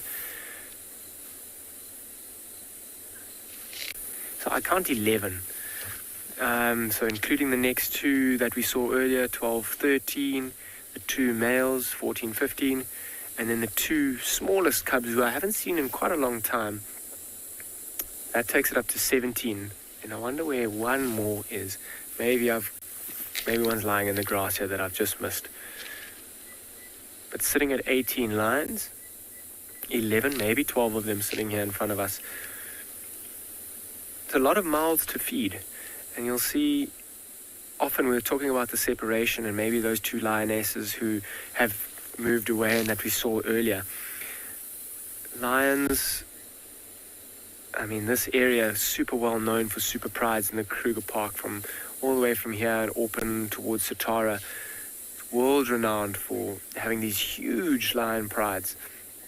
And this pride got up to about 28 a few years ago, in which case a few lionesses kind of separated themselves and started a new territory in the west. Have a look, something has got their attention. I don't know what it is. I wonder if it's not a noise.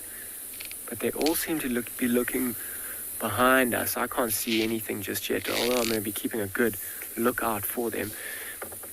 But even at 18 lions, this pride, it can be tricky to feed 18 lions. You've got to kill pretty frequently and pretty large prey as well. So they'd come off a giraffe carcass in the Kruger Park, which is a large carcass which lasted them a couple of days. And they're not looking very hungry here. However, this evening, if they do get up and move around, which they may very well, and they come across an opportunity, they'll take it, and that'll keep them going for the next couple of days. But you'll see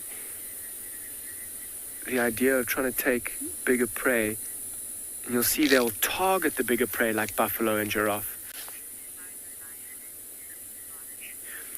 Zake, how do we identify the lions? So there's lots of different ways. I mean, this pride has got those two very obvious ones that stand out quite a lot, and obviously being white in color, they make it a little bit easier to have a look at. This one that we're having a look at, you can see the mane being a male, and it's a little bit dark, but you'll start to look at their faces, and they'll have certain scars that they pick up as they're growing, and those will be things to look out for. Limps, maybe tears in their ears. Those are all things that you kind of look out for. There's a lioness in this pride, one of the lead ones, who was up earlier. She's kind of lay back down, but if you look at her very carefully, you shall see she's got like a white dot on the back left leg. That's a good way to identify her. So the only real way to ID them is to spend a lot of time and examine them very closely, particularly those markings on their faces and scars.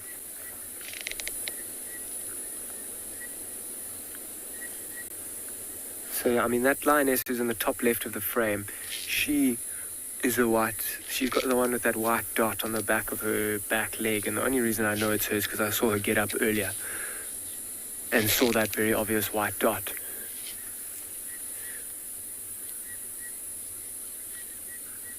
It's amazing having this technology of this infrared camera. I mean, there's no light on them whatsoever, and we're not disturbing or influencing them in any way, but we're able to view them almost under the complete darkness.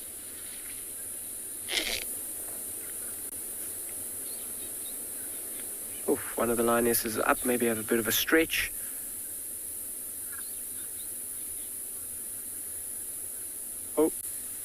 Just kind of repositioning. Back down.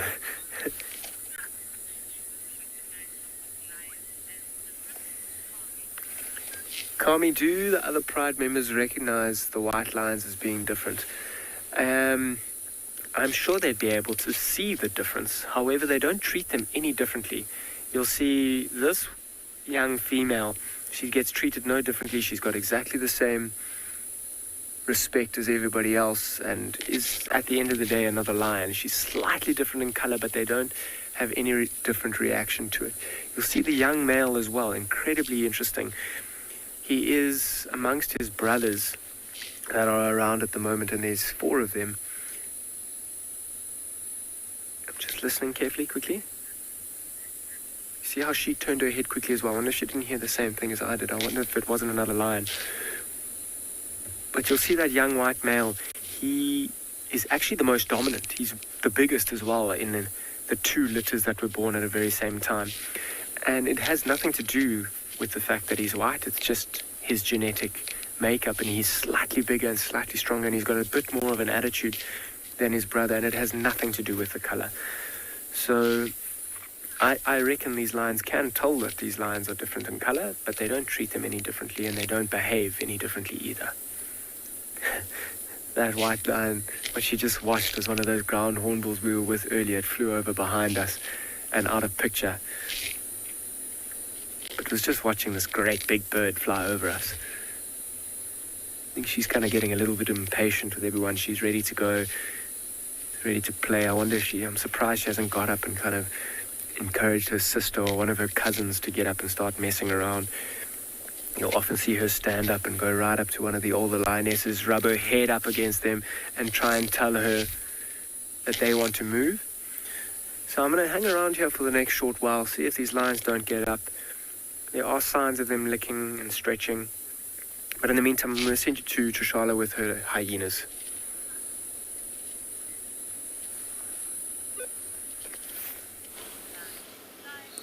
I'm back at the den because there was a report of a hyena with a young cub at the dam camp. And now look at this. That's June. See that floppy here? That's June. And she has put something into the den. She's had her head in the den. That's Swazi standing with her. And that's Corky's cub. Oh, look at her. Look how she's investigating the den. Look at that.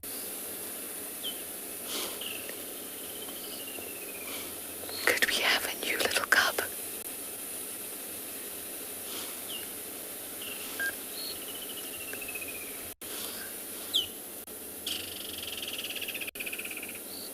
Hello, June girl. Look how interested Swazi is.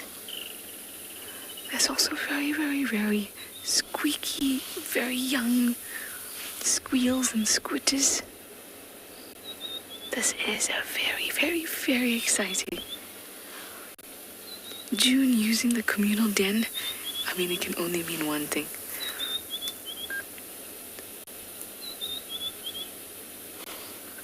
There's our lovely rain roof pole, just to keep things interesting. Guys, I think this means we have a new addition to the Juma clan.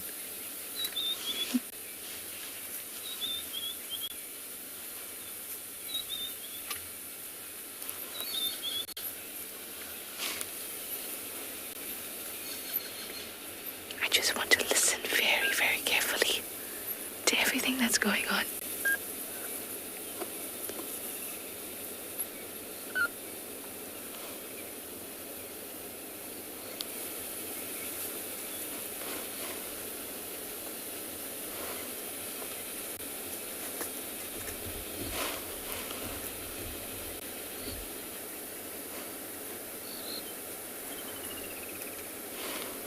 They must be so excited.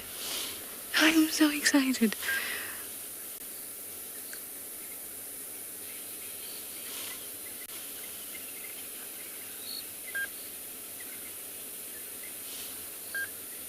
Come on, let's see if we'll see anything.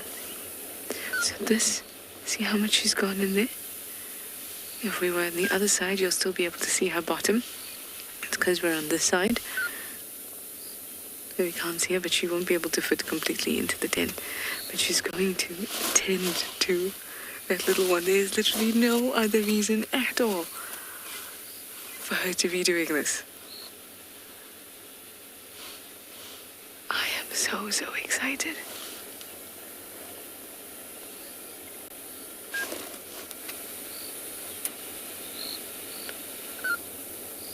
She's seated herself now in the usual position to suckle a little cub in the den, which is to plonk her bottom in and to sit with her head out. That's how she'd suckle a little cub. Oh, this is too special. This is too special.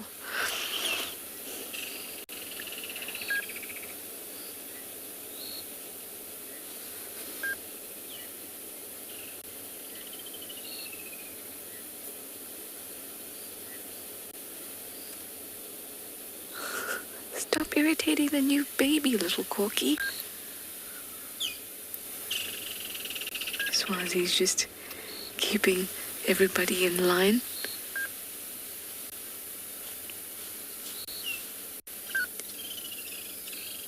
we get a glimpse, but I doubt it.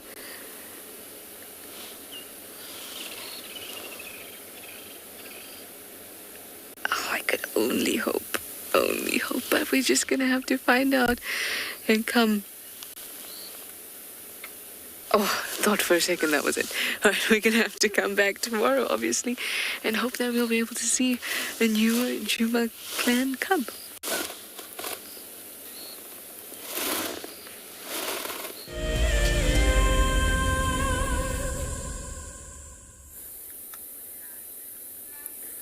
Welcome back, everybody. I really am excited about that Juma cub as well. That is exciting news. Now, what I'm going to do for the next few moments is actually just spend time in silence.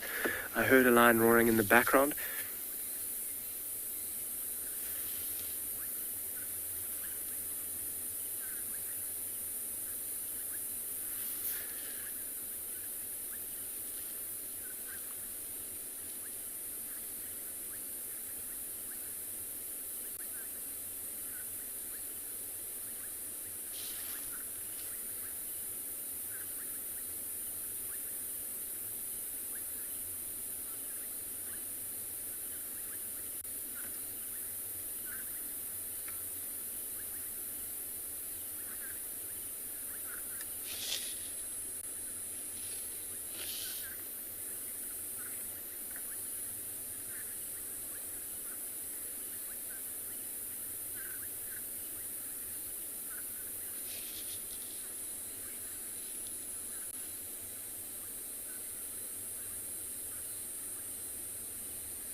So I don't know if you guys can hear it, but the bush is absolutely alive. I mean, after this rain, the frogs and the insects are going absolutely mad. There was a lion that was roaring far in the distance as well. I'm sure it's one of the males to this pride, also potentially trying to join up. Gonna spend a bit of time. I'd love to see the rest of these lions kind of reply to that call or even get up and move in that direction.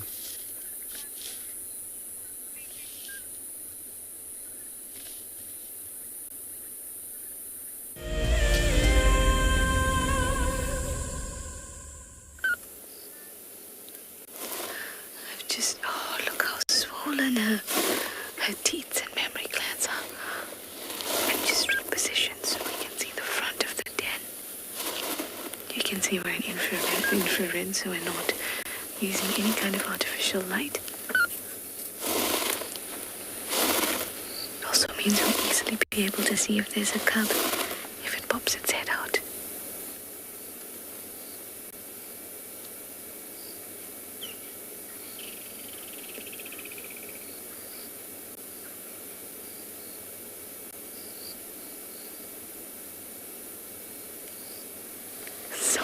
Excitement, guys.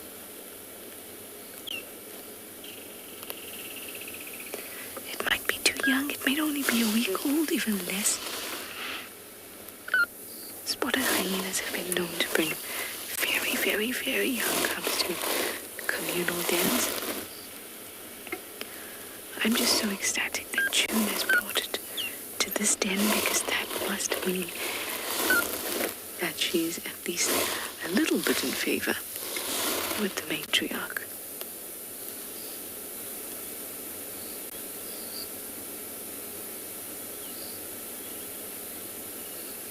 You go, girl.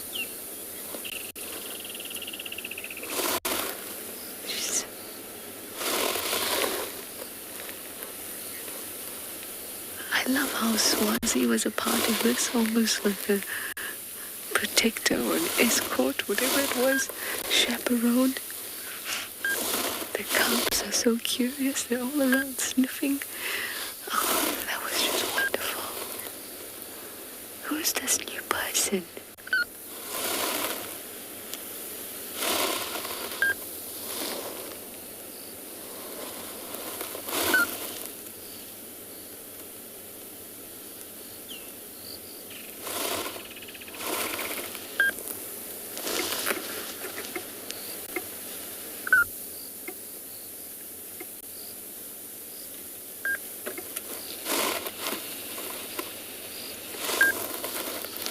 comes Swazi, the guard,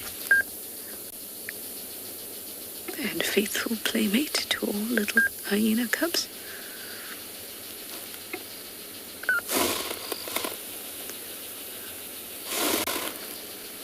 They're moving off now, which means that we're gonna have to move off too. Oh, what a special moment. What a special moment. All right, let's move, especially with a brand new young cub in there. We really don't want to entice them out.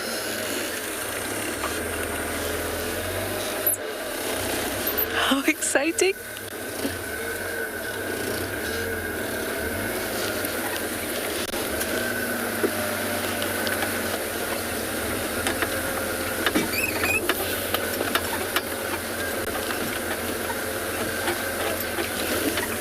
Seems like I'm gonna have to camp at the den tomorrow. And get sight of this little one. Oh, that is magnificent. That is spectacular.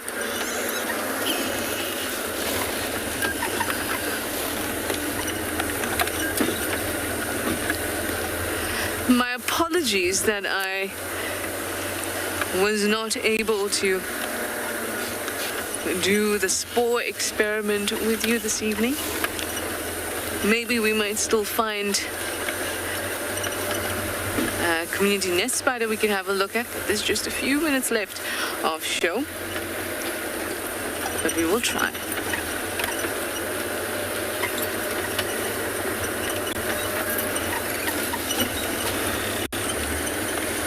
That's amazing. That's amazing. I'm so happy. Brand new life.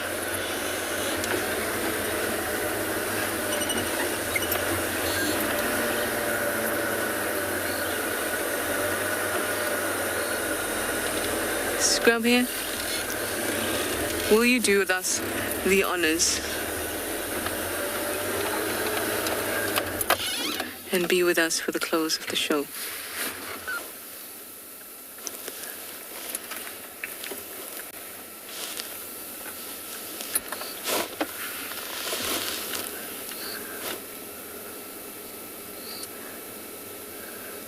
There it is. You can see the two very large eyes.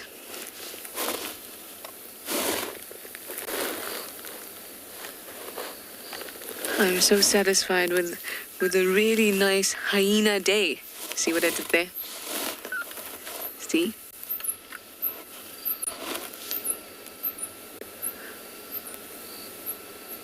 Oh, look at this. Hoppity hop. And have a safe night to scrub here. Keep an eye on the den for us. Well, you know what the plan for tomorrow is, and I hope that you all enjoyed today's drive. I certainly have. I'm glad that the weather held up. Didn't have too much rain, and I've been loving it, so I hope you have too. Thank you everyone for your questions and your comments. See you in the morning, and bye-bye for now.